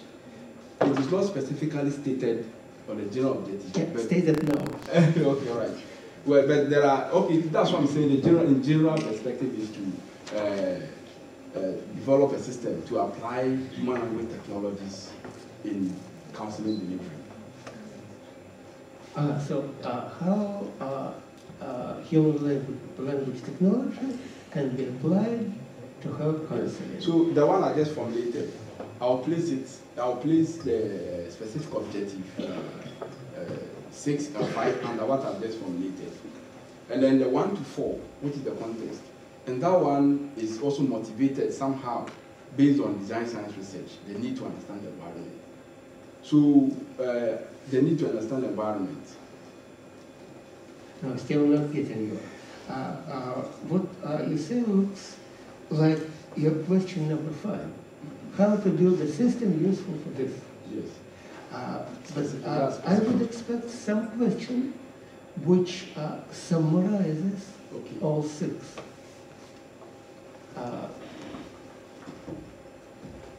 Well, okay, I would say that to employ human language technology with design science research in developing a system to help counseling delivery. So in this case, the fact that design science research is included in what I have just formulated, it takes care of the first, second, third, and fourth specific objectives. And then the application of the human language technology itself will also take care of the fifth and the sixth research objective, which is, I mean, of course, technically in the confines of computations. When you build a system, there is a need for its evaluation. Okay. So looking at these 6 questions, some of them are in social science, number 1, some on current state in Ghana, like ethnological. Yes. You know the study itself is if I choose multidisciplinary, because I have counseling, which is psychology. That's why one of my supervisors is a professor in counseling department. So I needed, and another reason for that, especially the research question, one of the key reasons has to do with the building of the corpus. Because I needed to understand if the corpus would contain enough, or the stories to contain enough emotionally charged stories to build the corpus. So it was necessary to do that. Actually, even though that research question is directly in line with psychology, or let's say social sciences, but it was published in a research paper which includes research specific objective 2, which has to do with understanding or knowing what existing tools within the context. So it is interdisciplinary research that was published in our research paper 1. Okay, so number 4 is related to counseling. Number 5 is technical development of a system. Number 6 is methodological. Yes. You say how to evaluate it. And also number 3 and then 4. Yes, but from different methodology of different things. Yes. Number 6 is software development methodology. So what would be the main focus or main contribution? Basically, should I understand the degree as degree in forestry and natural sciences, or degree in social sciences and education, in computer science? What's the name of the degree, actually? It's a degree of doctoral philosophy. And in parentheses? There is no parenthesis. So philosophy. Okay, philosophy. Come on. Then it could be just philosophy. So we can enlarge the discussion. Because our degree, for example, in our university is in computer science. Doctor of philosophy in computer science. Okay. So this is applied computing, interdisciplinary research. So it's applied computing. Because one of our main goals as part of the research is to find a way to use computing to help the society. So integration or digitizing the society. So integrating computing in the society. So it's an applied, we apply the knowledge. Of course, like I did said earlier, we have researchers who are technically into developing and optimizing algorithms. But with all this, how do the society benefit? So the research group main focus is to tap the knowledge, of course, into the society, to digitize, to help the society. So in order to do so, there is a need to understand the society. If you don't understand the society, it is very difficult to know that to be able to build a platform to help them. So that is why the issue of design science research comes in. So my question is, what would you consider your main contribution or main focus of this? Why is it 6 different theses, 6 different dissertations? Why is it 1 dissertation? And if it is 1 dissertation, what is the focus or contribution of this 1 dissertation instead of 6 different dissertations? Okay. You know, with PhD, the perspective of PhD, we have the publication-based and the monograph. So with the practice of UEF, we do publication-based research, which means that when you start your studies, you have to make some publications. About. So that papers are just papers, research peer review papers that has been published. So at the end of the day, you put them together and then reflect on them. How do so it is one, even though it is different papers altogether, but it is one dissertation. It's not a monograph. Probably I'm not familiar with the rules of the university, but it sounds to me like your dissertation is about how you worked a lot. Applied how? The message of your dissertation is I worked a lot. I worked much. I worked much. It was a great effort. How can we? You published many papers, and now quantity is enough for you to be doctoral professor. I think in our university we expect 1 message from 1 dissertation. Actually, in American English, which we use in our country, it is called thesis, not dissertation. And then I always tell my students, look, a thesis is like a theorem. Give the thesis, give the proof. If you say 2 things about your thesis, write 2 different theses. It's not 1 thesis.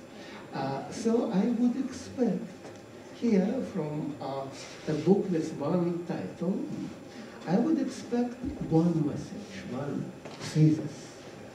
How would you, or does it exist? If it does exist, how would you formulate this 1 message behind your dissertation? You know, like I did mention, this dissertation, I could, in a way, even take research on specific objective 5 and 6 and get a publication as a PhD. But the issue is that in our research group, one of our main focus is design science. We try to protect design science research, and design science research is a method that seeks a method that gives opportunity for the researcher to understand the environment. To understand the environment. So, and our research group is also mostly what we do is interdisciplinary. All we are trying to do is that how do we use IT to help or to solve societal problems? So my specific objective 5 and 6, which is purely on algorithm and building of the artifact, is what is from the computing. And that, how can that be used to help specific objective 1, 2, 3, and 4? So applied computing in other disciplines. So for it, even just like health informatics,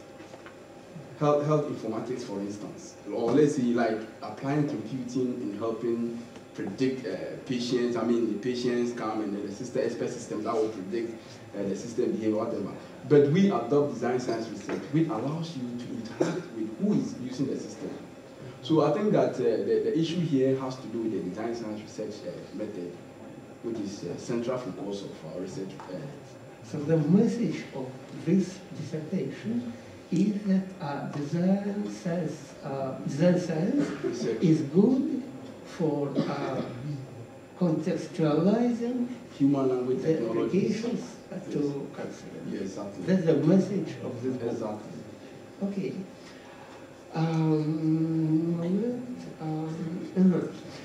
Well, comment, probably not question, but a comment, Okay. that the question 6 sounds misleading to me, because the question is, how can a system be evaluated? A proper answer, I'm a mathematician, so I'm used to very precise questions and answers. The proper answer would be a comparison study of different ways to evaluate such systems and the choice of one of those ways. Actually, I think here you don't do that. Actually, you respond to a very different question. Yeah, question number 6, to which you really respond, I would formulate it as whether the system developed in step number 5 is good enough. Not how such systems should be evaluated. Because you don't choose the way of evaluation, you just use some way of evaluation. And the answer is to the question whether the system is good, not how such system should be evaluated. Just carefully formulate your questions, because the reviewers of your paper could be misled by the title or questions in the abstract of your paper, and then if they don't find the answer to the question that they expected, your papers could be rejected, even if they do give a valid answer to different questions. Okay. Moment. When you say contextualizing, so I had two different ideas of what you could mean by contextualizing, whether it is adapting to the environment of Ghana, localizing, or whether it is adapting NLP technologies to the counseling domain, technically. Yes, actually, Which one? Yeah, actually, the main focus with the issue of contextualizing here has to do with the context of Ghana. That's what the context. But like I said, we our research group is finding a way to use IT to help our society. So that contextualization has to do with. But what are we contextualizing? So what are we contextualizing? That is the NLP. Other than that, the contextualizing there is to the context of Ghana. But what are we contextualizing? That is the knowledge of human language or NLP into that context. Actually, do you consider it's a bad idea to ask this question? How to contextualize NLP technology to counseling domain adaptation? Yes. Is it a bad idea to understand your word contextualize? Yeah, actually, it is not. But what you have just said is just the same as the topic. It's similar. The only difference in what you have said to the topic is the natural language processing, the human language technology. And there's difference because human language technologies encompasses NLP, machine learning, and mathematics and others. So because I use human language technology because the NLP part is there. I mean, the lexicalization and others are all part of it, and also machine learning. I mean, a little bit of mathematics and stuff. So I think that it's almost similar because you said contextualizing natural language processing in the domain of counseling. this is contextualizing the application of human language technology in counseling. So I think that they are quite similar. I have a different impression because your reviewer, or how it is called, pre-examiner, is also from Mexico. We had first our group was hired, and this student who I graduated, he founded a group in the other city, Puebla, the other university, and they wanted to be different from us. So finally, a non-written agreement was that we in our group use the term NLP, and they use the term human language technology without any difference, just to brand our universities. And I guess your idea is influenced by the pre-examiner. I don't know if you chose human language technology because he told you that this is the right thing, or before him? Well, you know, when the work was sent to the examiners, all they had to do was to review the work, the technical details of the work, and then make their comments. Luckily, Hugo, the one from Mexico, the professor from Mexico, is also an expert in natural language processing. So he read through it. He didn't really give comments about the work. All he gave his statement, and then approved the work to be accepted. So he didn't really make huge changes. It's only 1 or 2 typos he recommended is done. So basically, he didn't really talk about issues of NLP and then okay, so my perception is that it's just Brandon. Yes, between our group and my graduates.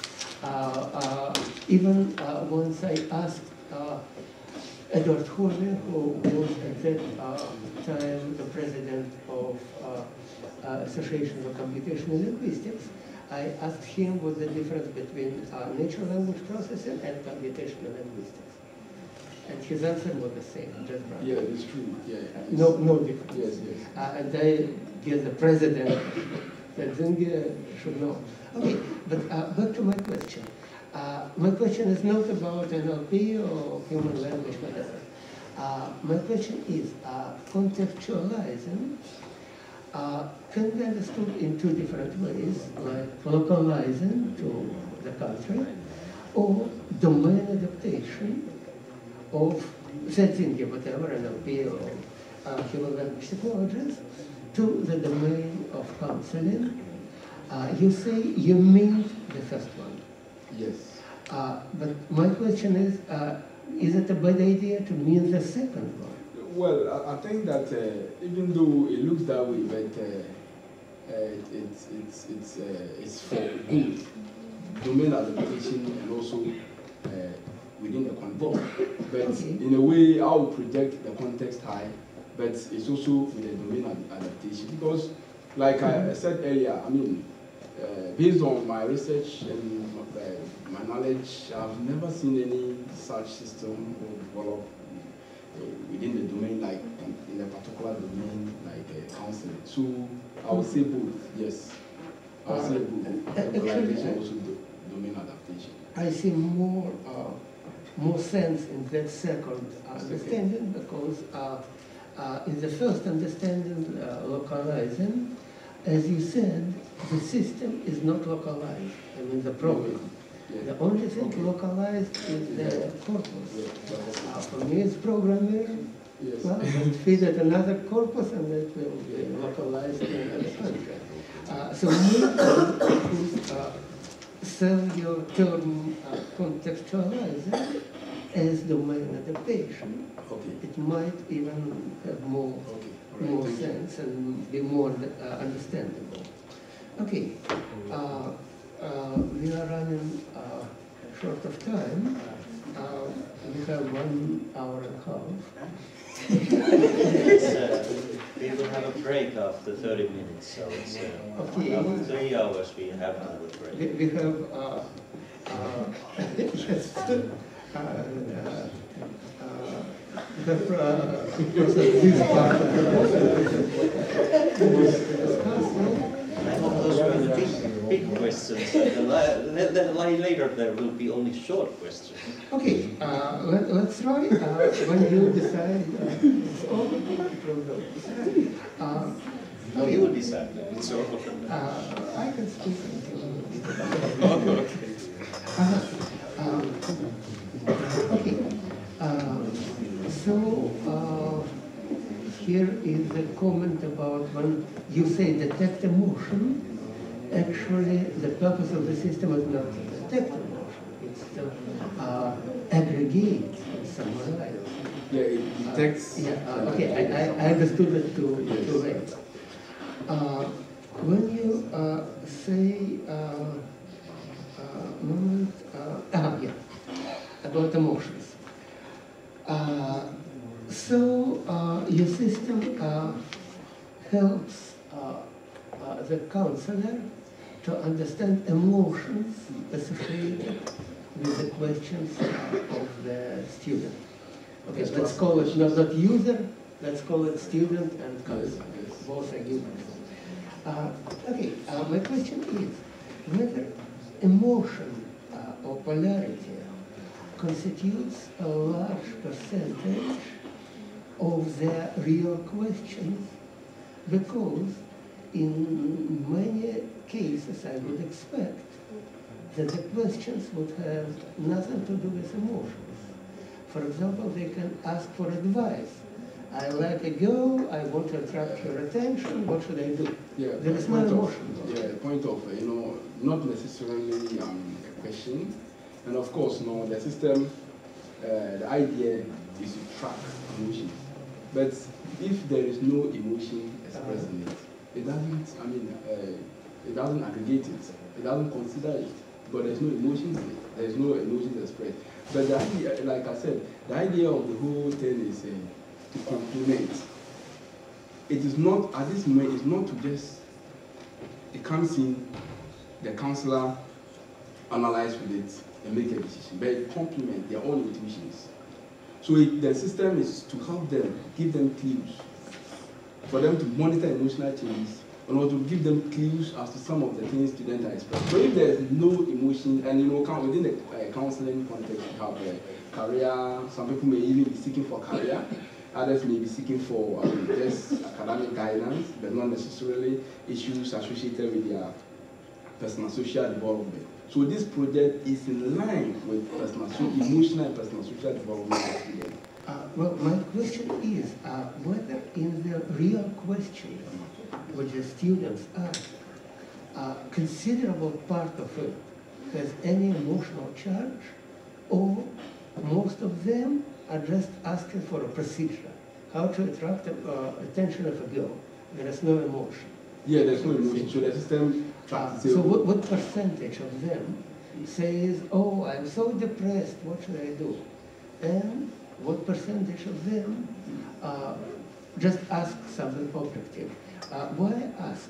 Okay, you have a corpus of those questionnaires, okay, where you asked specifically to indicate a situation with emotion. So in your corpus, it's only your selected corpus on emotion. Yes, exactly. 100% emotions. But now, as far as I understand, your system is already in use. Yes. You have a different corpus. Now you have a corpus of real questions. Yes. Now, I guess it's already after your dissertation, but now it's good time to analyze that corpus, which is very different from your current corpus. And this question, specific question, is whether your feeling is that in those questions there really will be much emotion, or more just objective interaction, like asking for a precision. Okay, the real motive of it, like I said, one of the key objectives was to know if, because the life stories are stories, the definition of the life stories are stories of students that threatens the academic development. I don't ask about this. Forget about stories. Questions which real students ask through your system. Surely you keep those questions. Now you have a corpus of it. It's different with the corpus, not life stories. Yes, okay. You know, the idea, you know, the whole project itself, I am just an administrator. Our page is there, you create and then generate it for your use. So personally, we have not used or like interact, ask students to submit or whatever, use the system to analyze. But rather, during the evaluation process, that was where we gave counselors opportunity to use it in practice. So as to even, some part somewhere in the dissertation, I did mention, I even wanted to find out the kind of data they used to evaluate the system. So some of them even spoke of even just picking data randomly online to just evaluate the system. Others were saying that it passed through the system and then they did the evaluation. So basically, all I use to evaluate the system during the evaluation is the corpus, which is the story. And the main focus on that was the emotions. And I don't ask about it. Yes. I don't ask about this corpus. I ask about real interactions through your system, which have nothing to do with those life stories. Yeah, that's why my earlier answer I gave was that this platform, it is not, I'm not a counselor. I built a system. So in terms of the real stories where students where the counselors use it, the system is available online. All you need to do, a counselor needs to do, is to go and create an account and use it. So I really did not, because I don't have such students to use the system. All I did was probably one or two friends or people who asked them to send something for me to evaluate the system. So you don't have this data, you don't have access? The only data, no, I don't use the platform. The only data I have is the corpus that I built and used to evaluate it. But in real life, in real time usage, or real life using it, is the counseling during the contextual evaluation of the system. So all I needed to know was to find out if the system did what it's supposed to do, based on their own analysis of the text they used and evaluate their students. Okay, I will still ask you about this later, but now I understand your answer, as you don't have access to the logs of real use of this system. Well, I mean, you know, the system is online, Yeah. purposely for usage by others. Yeah. I am an administrator. So what it does is that you only come to our page, create an account, generate a script, embed it in your page. You have a red gate on your page. Now, students send through that red gate. It comes into our system, our page, where counselors are able to log into the system back, and then they can now view whatever they want to do. So during the evaluation, the contextual evaluation, all I did as a developer, in a way, informally, was to just ask few people I know to somehow, I created somewhere with a red gate somehow and asked them to just submit something for me to evaluate and see. But the real use of the system was rather done by counselors. They were given time to use. All I needed to know is that with your own perception about emotions and then the intention or the rationale of the project, did it work as it should? The aesthetic view of the system, were you able to traverse all the pages without any technicalities, without any complications? So the idea, so all I'm saying is that I am not a counselor and it's for a school project. So I don't have students to keep on sending data for me to evaluate. All I did was to allow counselors to use the system and report to me the functionalities and the aesthetic. I would really expect that you would keep all the interaction, all the messages sent through your system, and you would know in how many cases your classifier could identify any emotion at all. As you say, when there is no emotion, it's zero. But how frequently that zero is found in real interaction. Next, I would expect that you would evaluate whether those emotions attached to real interactions are correct with a new annotation experiment, exercise, because those life stories and questions are very different texts. So now you infer what you learn from life stories, and you apply it to a totally different kind of text, to questions. Yes. Yeah, and in fact, what you are saying is quite clear. I mean, I understand. But the issue is that, you know, this is a project. And of course, I mean, I can even do this, I can even continue to do this for like 10 years. So, as I'm speaking with you, there is a paper that has to do with another part of evaluation of this system, which is to, you know, the system is SBM illimited. There's a paper which I have written, and is to compare the classifier to naive Bayes and other classifiers implemented in Worker to see the performance, which is, the paper is even submitted already. Another way of evaluating the system, like I said, ongoing project, and the system will keep on improving, I'll keep on improving it. So another part, which he said, is also to give the system, as the counselors are using it in real time for some specific period of time. Then I can take data, I can now, let me note this. We have made it in such a way that we are not privy. If somebody creates an account and use the system, me as an administrator, I'm not privy to see what is actually, it is only known, all those data a student has submitted is only known to the counselor who created that account. It's So only, you don't have no, I don't have that access to it. I can only have access to it if I request from the counselor. And of course, it's one of the evaluation I would like to do in the future. That is to say, to take the real life, real stories, real issues on the ground with the permission of the counselors, because you know those kind of things are quite sensitive and confidentiality and other stuff. Then I can use that to evaluate, and of course, I mean, I can even get it published as well. That would be very interesting because of this issue that you learn from one kind of data and apply it to totally different kind. Yes, exactly. Kind of data. Yes, I understand you would need permission. Maybe even now, without any permission, you can get access to general statistics. For example, in how many cases your system identify neutral emotion? Neutral, okay. Just how many? You don't have the message, you don't have permission to see the message. Yes. But for example, okay, imagine Microsoft Word, Yes. which has a feature of mail merge. And then if Microsoft comes and asks me whether this mail merge works correctly, yes.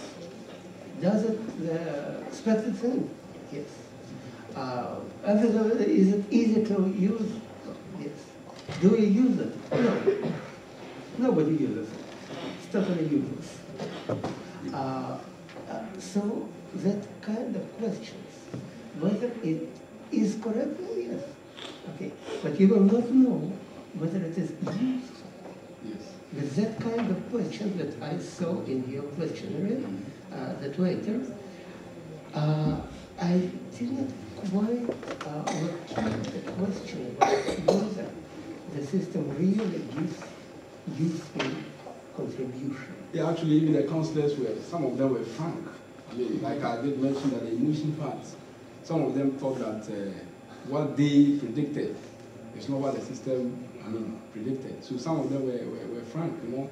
And the report or the results that was reported is not 100% that the system is predicted. That is why I keep on stressing that it is to complement, not to take away. So it means that the intuitional effort of the counselor is also needed during counseling. So the idea or the evaluation, I said, if I can do a series of evaluation of the system, and what you have just proposed is perfect. Is a way I can also evaluate the system, even get a paper published out of it, which is laudable and is accepted. But at this stage was to do the classifier evaluation which I did. And of course, we have researchers who optimize, develop algorithms, and they don't even evaluate it in context. They just go through this kind of evaluation to see if the system works. So this was just to know if the classifier works well, and then also to see the perception of the counselors. In the next phase, in future, this is an ongoing project. And I said, if I would like to build a natural language resources for a local language or something, so in future, I will consider your proposal, which is highly laudable, and it's a good idea for me to even get it published. Because I get a real life data and also analyze it. And even the results or the feedback I'll get from that would even prompt the need whether I should upgrade the system, update, or something. So it is still ongoing. Yeah, so it's laudable and it's considered in the future. Okay. Now, at page 40, I have a minor question. Is this 40? Yes. Plotchik basic emotions. Yes. Whether this picture, very common picture, yes, I guess it really represents something like a globe that it should close at the other extreme. So if you paste together all those lines, you will get a globe with two poles. One which is the center of the figure, and one of those poles will become one point. yes. My understanding is that that point of all those is the point of no emotion. That is literature review. What you have just opened is a literature review. Like I said, I use Plotchik basic emotion, and this is Plotchik wheel of emotion. Plotchik proposed this emotion wheel. Yeah, I know. I ask about interpretation of this figure.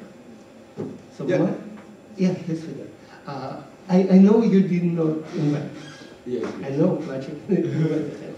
But how would you understand this figure? My understanding is that it shows a globe where this pole is zero emotion, no emotion. Yes. And this pole is total excitement, unspecified excitement. And then in between the equator of this globe are specific emotions. Is it correct? Well, I would say, actually, I don't have answer to this because, like I said, I employ Plotchik basic emotion, so I have to review and yeah, but you should understand. In a way, yes, I understand. The basic emotions moved step second. The basic emotions are there. So what I know is that, it's like this. If you take like something like emotion like sadness, so we have awe, we have distraction, we have disapproval. It builds it more like hierarchical in a way like this. So all those, any emotions, so something like we take surprise, for instance. We have awe, we have distraction, we have disappointment. So anything that falls within this domain can be classified or it can fall under surprise. Because these are basic emotions and they represent a couple of emotions and one of them is representing. So what I understand from this image or this figure is in this way, the emotions that falls within can be classified or categorized under those basic emotions. So I give like surprise, we have distraction, we have awe, we have disapproval. All is surprise. Then you have emotion like fear, you can talk about apprehension, you can talk about submission, you can talk about terror, all can be classified as fear. So it is one representative, what I know, I understand this, is one representative of emotion, it's a representative of several emotions, which Plotnik has come out with 8 to represent several emotions, which are quite unique. Okay. I think we should go quickly. Page 49. You talk about syntax, My impression is that you don't use any syntax currently. Well, I use during the what do you call it, the feature extraction, I use what do you call it, parts of speed tagging. Yes. Part of speed tagging. Because after tokenization, after tokenization of the data, I use part of speed tagging. Yeah. Then there's the stop words. You know, part of speed after, you know, there are stop words that doesn't contribute to the meaning or whatever. So the stop words. So I use part of speed tagging to help me eliminate the stopping words. So basically, that is where issues or what do you call it, syntactic analysis came in with the use of the part of speed tagging. Okay. I have here a question why you illustrate here constituency syntax. Well, my impression is that most people nowadays use dependency syntax. I will skip this question. It's too long a discussion. Okay, next. Let's see. At page 67, you say a similar project in Tanzania regarding a digital tool. So at the beginning, I asked you how your system is to work with other similar systems. Yes. And it seems there is at least one that addresses Tanzania. With the difference? Yes, I mean, if you read from the scratch, the idea, the design science research was combined with participatory design. So that example is to buttress the point of a participatory design, because that person, Devoscope, did similar study by employing a participatory design in his work. Because this one is a design science with participatory, with people involving in the project. So that example was to just buttress, it's just to buttress the point that this project, though design science research, but the participatory was used. And I'm trying to demonstrate that somebody has done that before in counseling, but not applying the human language technology, no, but it's just the issue of the participatory part of it. That's why that example is there. Because when you say similar project, okay. Too strong okay. statement. If they did not use human language technologies at all, okay, a bit too strong. Yeah, presumably in a similar vein, because I spoke about participatory then. Yeah, I was trying to buttress with that point. Okay, let's advance page 17. When you speak about ethical considerations, yes. And then it sounds to me that your corpus would be quite biased towards people who really have no problems. For example, in your table with examples, many of the comments are quite positive. I'm happy, I have no problem. Yeah. It looks like your corpus by design is let me explain. biased to this. No. Because people with people with real problems would refuse to answer your question. Moment. So this is one comment, a question, moment, and I have another part of that. So, if it is not biased, okay, I guess it's biased. If it is, then maybe you can think of more objective, more balanced ways of acquiring a similar corpus. For example, from medical records, from suicide notes, from criminal records, from direct knowledge engineering, asking the real counselors for their experience, with evidence of own experience, with collecting real interactions, where your procedure of selecting the respondents would not be so biased towards happy people without any problem. Yeah, I would like to say that actually the life story is not stories of academic challenges. It's a stories that affect the academic work. So, well, I mean, you have a couple of students talking about they have problems, they are financially sound, everything's okay. So basically, it cut across whether challenge or no challenge. That's one part. And the other part of proposition of this medical data and stuff, I mean, it's also very excellent. But my little problem, actually, I consider that at some point, was getting the data from the health sector, given the context. It was difficult getting it because, I don't know, but it's like I made an attempt talking about confidentiality issues, you have to go through process, and some of them were even like, they don't even have a good database keeping such data and stuff. So it was a problem. So that's one reason why, I mean, other aspects, for instance, medicals and other things I couldn't consider. But generally, the life story corpus is just a corpus or stories that affect student academic development, either in a positive or negative way. And even some of the questions were for them to also tell about the emotional antecedents. Maybe for the future work, you could work with police, with hospitals, for acquiring more balanced view, and even, okay, balanced. It's really not important for the data to be balanced. You need negative feelings, negative emotions. Emotions, yes. And now your data is biased towards positive. So now you have much noise. I think there is more of negative.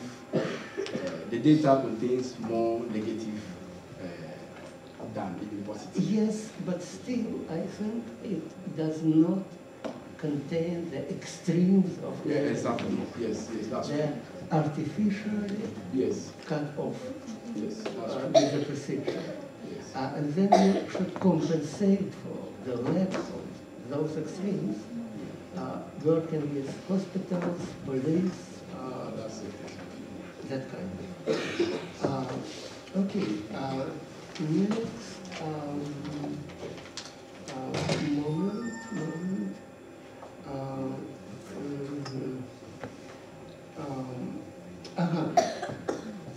Then I thought about, you say, your, here, page 71. You say Ghana has over 50 languages, but the national language is English, so only English. It's okay when the interaction is about education, law, such formal things. It's okay. But when it comes to emotions, to sub-topics, I would not be able to interact with the counselor in English because I just cannot express my emotions. In English or in Spanish, I only can express my emotions in Russian. If your system doesn't speak Russian, I would not be able to. Yes, yes, it's even one of the challenges I do somewhere. But the fact is that within in our context, even there are people who can only speak English, they don't even understand any local language. So it depends. So it is just contextual issue. For instance, if let's say it has to do with Finland, and then I have to do this in English, this issue of this question mark on it is okay. But with my context, like I said, even there are people who can write better in English than the local language, I can vouch that. Because it's from onset, we're colonized by the British, and from onset, everything and the medium of instruction has always been English. So you can see, you can have somebody who can speak very good local language, you have one common local language, speak it very well, but he cannot even write it. He can even write and express himself better in English than that. But that notwithstanding, I have also made recommendation in the future studies that I will consider building a natural language processing resources for the three language, for the local language which is widely somehow spoken, but I can vividly say that English, people are able to express themselves well. I can give students, 50 students, opportunity to write about their stories and ask them to take any language at all they want, I can tell 90% to write it in English. So it's a contextual issue. When you say about advantages Yes. of computer-mediated Yes. interaction, there is one advantage that you did mention, Okay. that it allows globalization of this service. When a student comes to face-to-face interaction with a specific counselor, it must be from the same school, sitting there locally. There is no choice. If I don't trust that specific counselor, no way. If that specific counselor doesn't have a good idea on my issue, no way. With computer-mediated interaction, you could route the questions to a team of counselors sitting in the capital and specializing on specific problems. One on love stories, one on career, one on criminal. And also you could route that interaction according to language. You can have 50 counselors by the whole country capable of interacting in each language. You detect language, you route the interaction to the right person.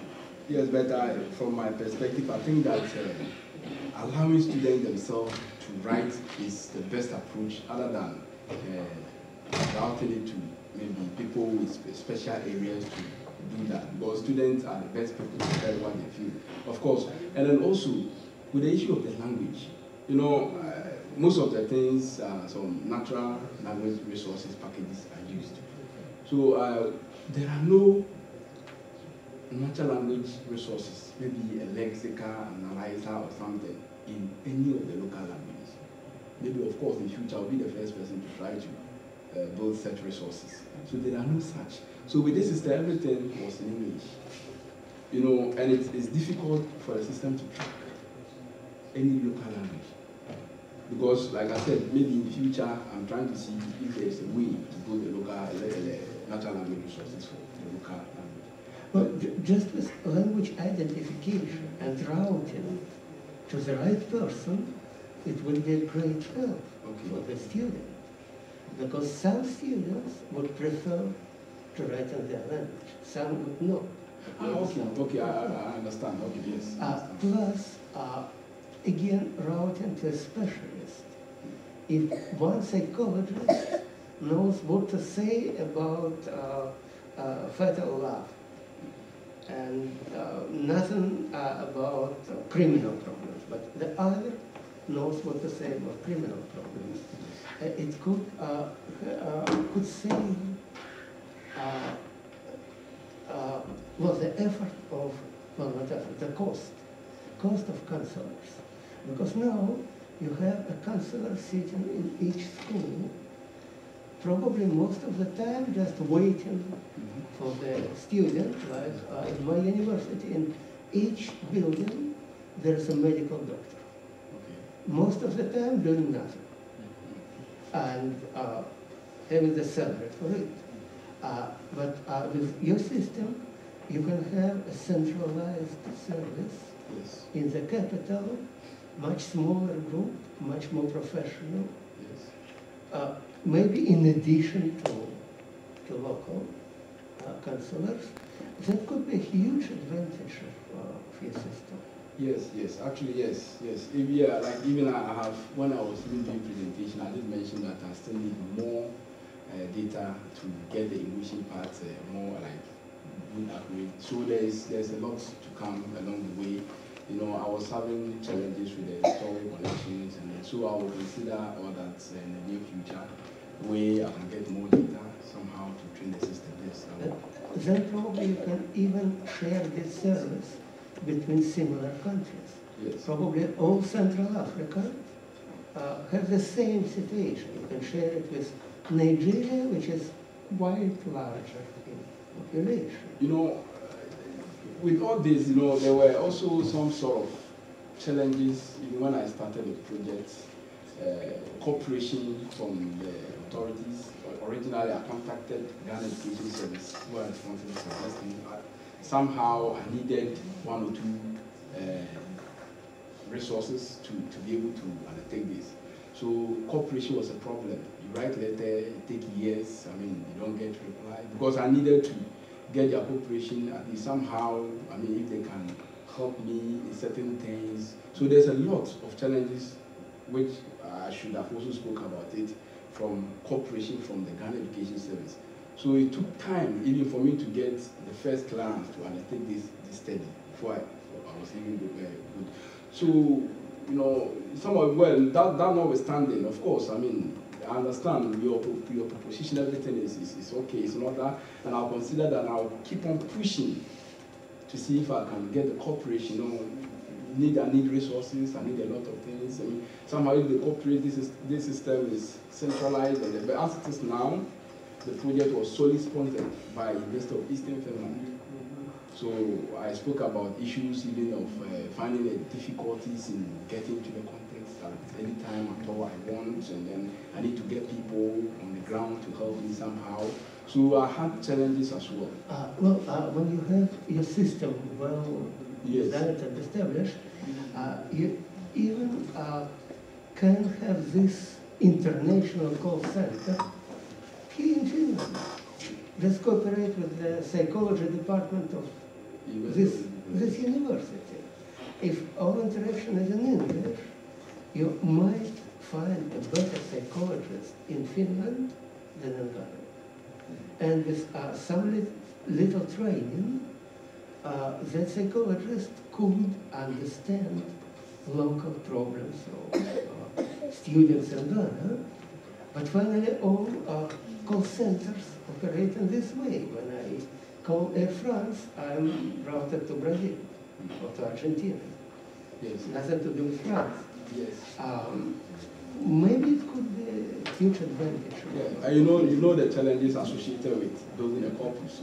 Imagine getting a psychologist to help me build a corpus. Your corpus could be useful for training a Finnish psychologist for the problems of Ghanaian students. Okay. And also the counselors who are involved are also psychologists, because they are psychologists.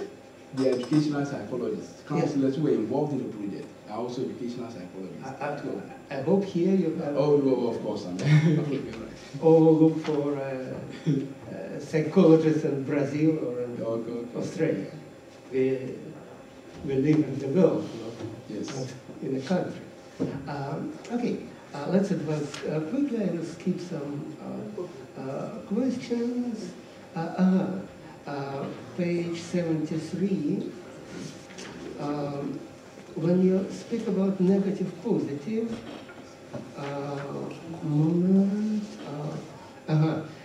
with regards to the sentiment analysis, negative and positive emotional values was used. So I'm confused whether negative and positive are subsets of pleasure emotions. So you say fear and sadness are negative. Joy and anticipation are positive. Yes. Or it's an independent measure. Yeah, it's independent measure. Independent. So it's sentiment and emotions. And then what do you call it? You know, it's cause-brained emotion and then. Okay, when you say negative and positive emotional balance, yes. I was confused. Okay. It's just polarity, like. Okay. And I will ask probably more about this later. When you speak about intra-annotation agreement,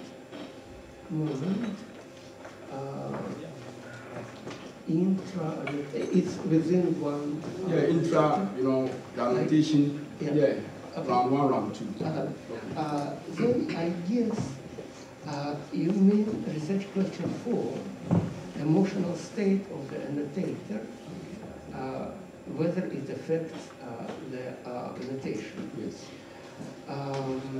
Moment. So, when you say emotional state, it's not the same as emotional profile, because some people are always angry, always sad. Some people always merry, but emotional state is that today I'm sad, yes. tomorrow I'm okay. Exactly what I mean by that. Yes. Okay. Then, when you evaluate the same data within 2 months, how do you know the difference is due to the change in the emotional state? Because 2 months ago I was sad and today I'm okay, or because of low confidence, because I really did not know what to say. So 2 months ago I said, okay, whatever, this one. Yes. And now I say, well, I don't know, that one. Yes. This would be known if you allow a degree of emotion. For example, if you not ask me just, is it positive or negative? But how positive, how negative? And then, very probably, I would say it's a little bit positive. In 2 months, I would say it's a little bit negative. That's okay, that's expected. Yes. But if now I say it's very positive, and in 2 months I say very negative, oh, this should be analyzed. I think now you don't have this data. No. Or maybe you can directly ask for confidence. So you ask me positive or negative? Okay, positive. I'm sure. And allow me quantify whether I'm sure. Then the real discrepancies would be when I'm sure, and next time I'm again sure. Not when I'm not sure. Of course, there are fluctuations of this. So again, my impression is that your answer to research question 4 is the answer to a wrong question. The question which you really answer is how sure the annotators are in their annotation, not how their own emotional state Affect their emotions. affects Exactly. others. Because you did not measure their emotional state. You did not ask the annotator, are you okay to leave? No, actually, no. So you don't know the answer? No, I know the answer. I can explain. You know, the emotional states affect their emotion perception. If you, one of our papers which has just been accepted, even published, I mean, the idea is that after I did the first annotation and the second annotation, we did a backup at each stage of the annotation to find out, even from them. It is just like a form of questionnaire to find out. For them, we were just trying to find out from them, I mean, their state and things they have been in. Let me give one quick example. There's one who annotated first one. He told me, he stated it clearly, that he applied for Finland visa, and the visa was bounced. He was not given the visa. So he was not in a good, I mean, according to him, his position wasn't all that good. And then he was doing that exercise. Because the idea was, we wanted to find out why. Go after the second, and then the second annotation, he did it. He made certain changes, minor changes. So I asked him, so what informed that decision? And then he probably said, okay, maybe I misunderstood, but then I misunderstood maybe the content, and maybe later on I got it right. Because emotions are subjective, purely subjective. So the idea is that, so in this case, I would say that he was, I will assume that at that state, the state at which he was when he was bounced with the Finnish visa could have influenced his decision. And he stated it clearly, and it's published. I mean, that's before. He stated it clearly. So these are some of the reasons I did mention their emotional state. And another thing is that Of course, I did psychological readings as well, and some of them I just wanted to do it empirically to just justify that claim. You know, some people probably, of course, maybe he will not say, at the day he goes to the office and he thought, okay, this day I have promised Emmanuel I'll work on this one today, to work on it. And that day he was working on, he's probably had problem with the wife, maybe the fault or something. He carried that into the office and he's there. Of course, he has the data there annotating, so I can vividly say maybe at that point, his emotional state, in a way, could sway. Of course, I've even spoken about the series of influence of emotions on decision making. So maybe at that point, because of the problem he carried from the house to the office, could blind him from not even seeing that what I'm doing is supposed to be anger.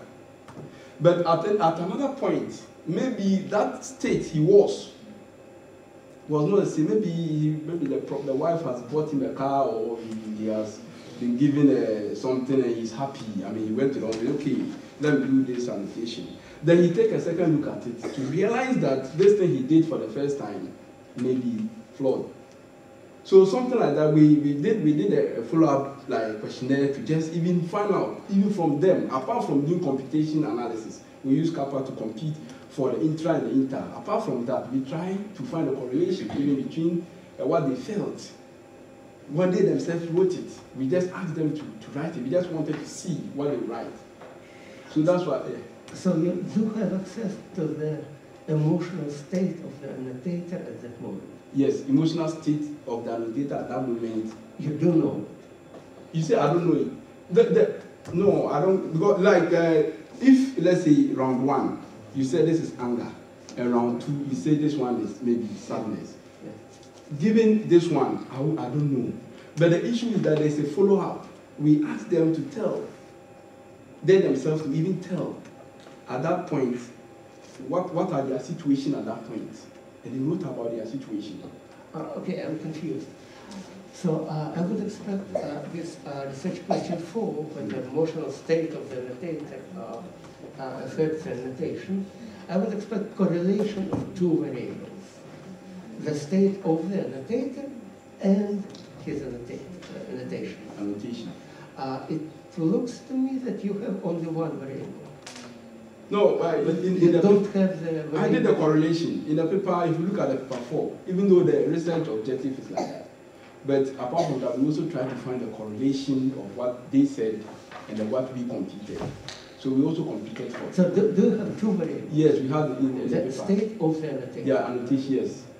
That you ask the annotator, are you today angry?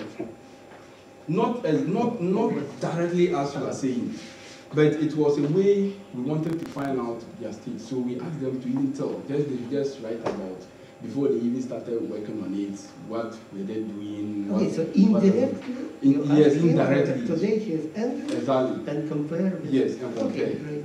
Okay, let's advance.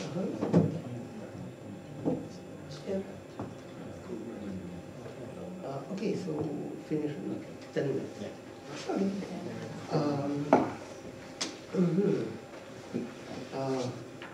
Okay, I think I would just read my comments. Still, maybe not asking so much. So I saw that to improve inter-annotator agreement, you negotiate the decisions with them, and then I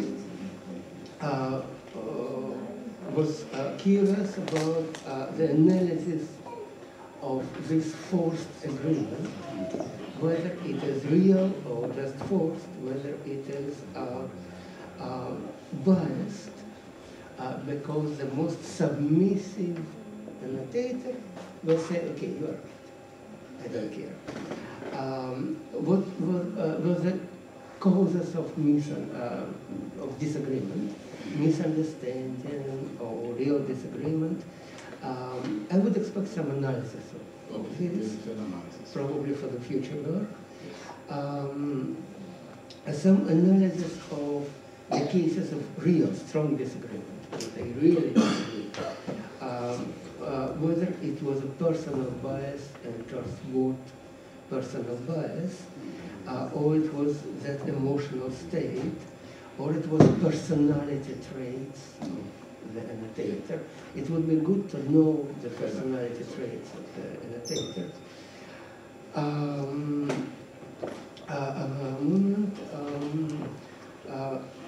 And at that moment I thought, by the way, you probably could know a lot more about the student personality traits of the student.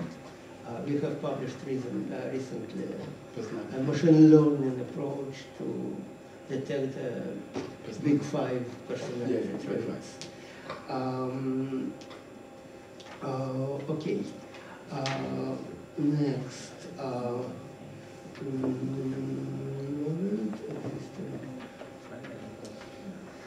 It would be interesting to compare your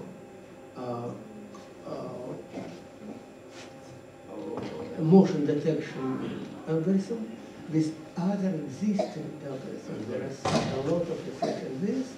We also published our own classifier based on our own existing lexical resources. So how much it is adapted to the specific situation, or how much you could use just off-the-shelf existing classifiers.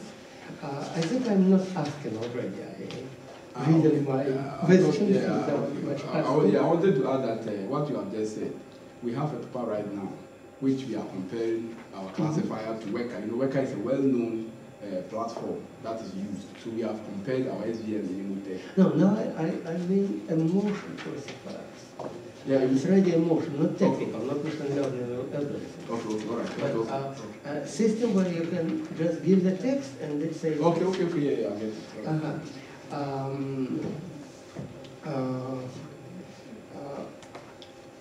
Okay, I will skip some questions. Okay, this maybe it's a question. On page 76, figure 4.4 looks very strange to me because the negative and positive polarity is almost in perfect disagreement with the emotion. It says joy negative, sadness positive, sadness positive, sadness positive. Yes. Positive, disgust positive, anticipation. Yes. You know, this is a snapshot I took. Actually, I was playing around it myself. I was playing around it because, like, it's a way I was like testing and evaluating it. So I was playing around it. So I would just open the Congo, put it there, and stuff. Don't show people that. Okay. Okay, so I have a lot of questions there, and actually, in some cases, I could not judge on the emotion. At times, I feel pity for my parent, and that's fear. Which is? Well, the examples. In some places, I Like could not I said, I was really playing around map the text to any emotion. The interface is not very ergonomic. Yeah, and you could use radio buttons. Yeah, but okay. And also, I can also say that even though joy and negative doesn't match, but since this thing is built based on users' perception of the system, somebody can just decide to do it that way. That's his perception of it. Okay, but when you show data, try to show real data. Real, okay. Because otherwise the reader will be completely confused. And the question is, because of the subjectivity of emotion, what is real? It may be correct. No, just real. Okay, right. Thank you. I mean, my understanding is that here you show the interface with random data. Yeah, it's true. No, show real data. Because people will try to interpret it. Yes. Not just take it as a sample of your interface. Thank you. I have some notes about interfaces not that ergonomic as I would expect. For example, choosing between positive and negative is less ergonomic than clicking a radio button or a checkbox. Not sure if there is a default value, and then it will bias the annotators. Optimal is not to have any default value, to Yes. force people to choose something. When you speak about lemmatization, I was not sure whether you mean lemmatized or stemming. Not STEM It lemmatization. looks like you mean stemming. No, lemmatization. Okay, a bit confusing. You use bag of birds model of the text. I use Bag of birds modeling of text. Your features are individual birds. yes, because it's unigram like Yeah, unigram. Unigram. Now there are a lot better Unigram procedures, a lot better representation of text, like with concept-based, with backgrounds, with syntactic backgrounds, with neural features. There are a lot better now representations. I was not sure what you do with mixed emotions and mixed sentiment. But which page, please? No, in general. Okay. Your system gives just one emotion. Yeah, One sentiment. categorical. What about mixed sentiment? I love a girl, she doesn't notice me. I'm so sad that she doesn't notice, but I'm so happy to love that girl. It's a mixed emotion. Yes. Or what would you do with multiple emotions? That I got the highest marks in my evaluation, but Mary did not notice it and Yes, doesn't pay please. attention to me. Yes. It's too different. Yes, if you look at the diagrams, you see that with this and the spice of emotions, this content doesn't consider a particular or specific kind of emotion, multiple emotions. So the system, if you look at, for instance, anger and disgust, so there's an element of anger followed by disgust. So there's some multiples of emotion. It doesn't pick just one emotion, but of course, if you want to make a decision, you pick the highest and the closest. But those that are below probably... So this looks like fuzzy classification. Yes, Is yes. it? Okay. 1 minute more. Okay, minor things.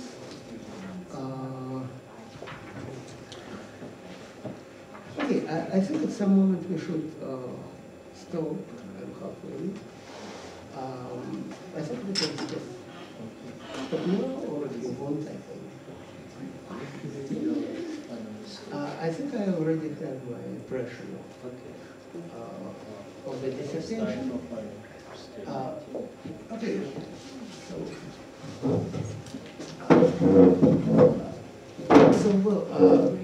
My impression is that it is a solid work which causes many questions and thus allows for future work, for many new publications which Emmanuel could still have. He will have his own students to which he can delegate those additional questions. It's good that the dissertation causes such a discussion. So I would like to congratulate Emmanuel with an excellent work, and I will recommend to the faculty to award the doctoral degree to Emmanuel. Thank you, Honorable Professor. Thank you, Honorable Professor, for such a short notice to come and then serve as an opponent to this exercise. Anyone in this auditorium who has anything to remark or object against my thesis, please ask the Honorable Custos for permission to take the floor.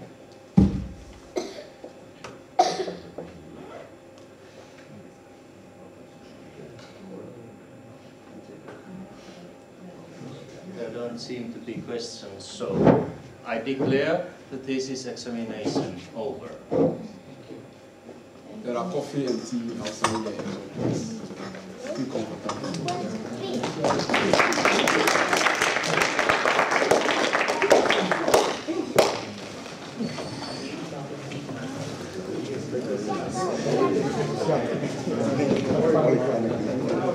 Viimeksi tuo radu.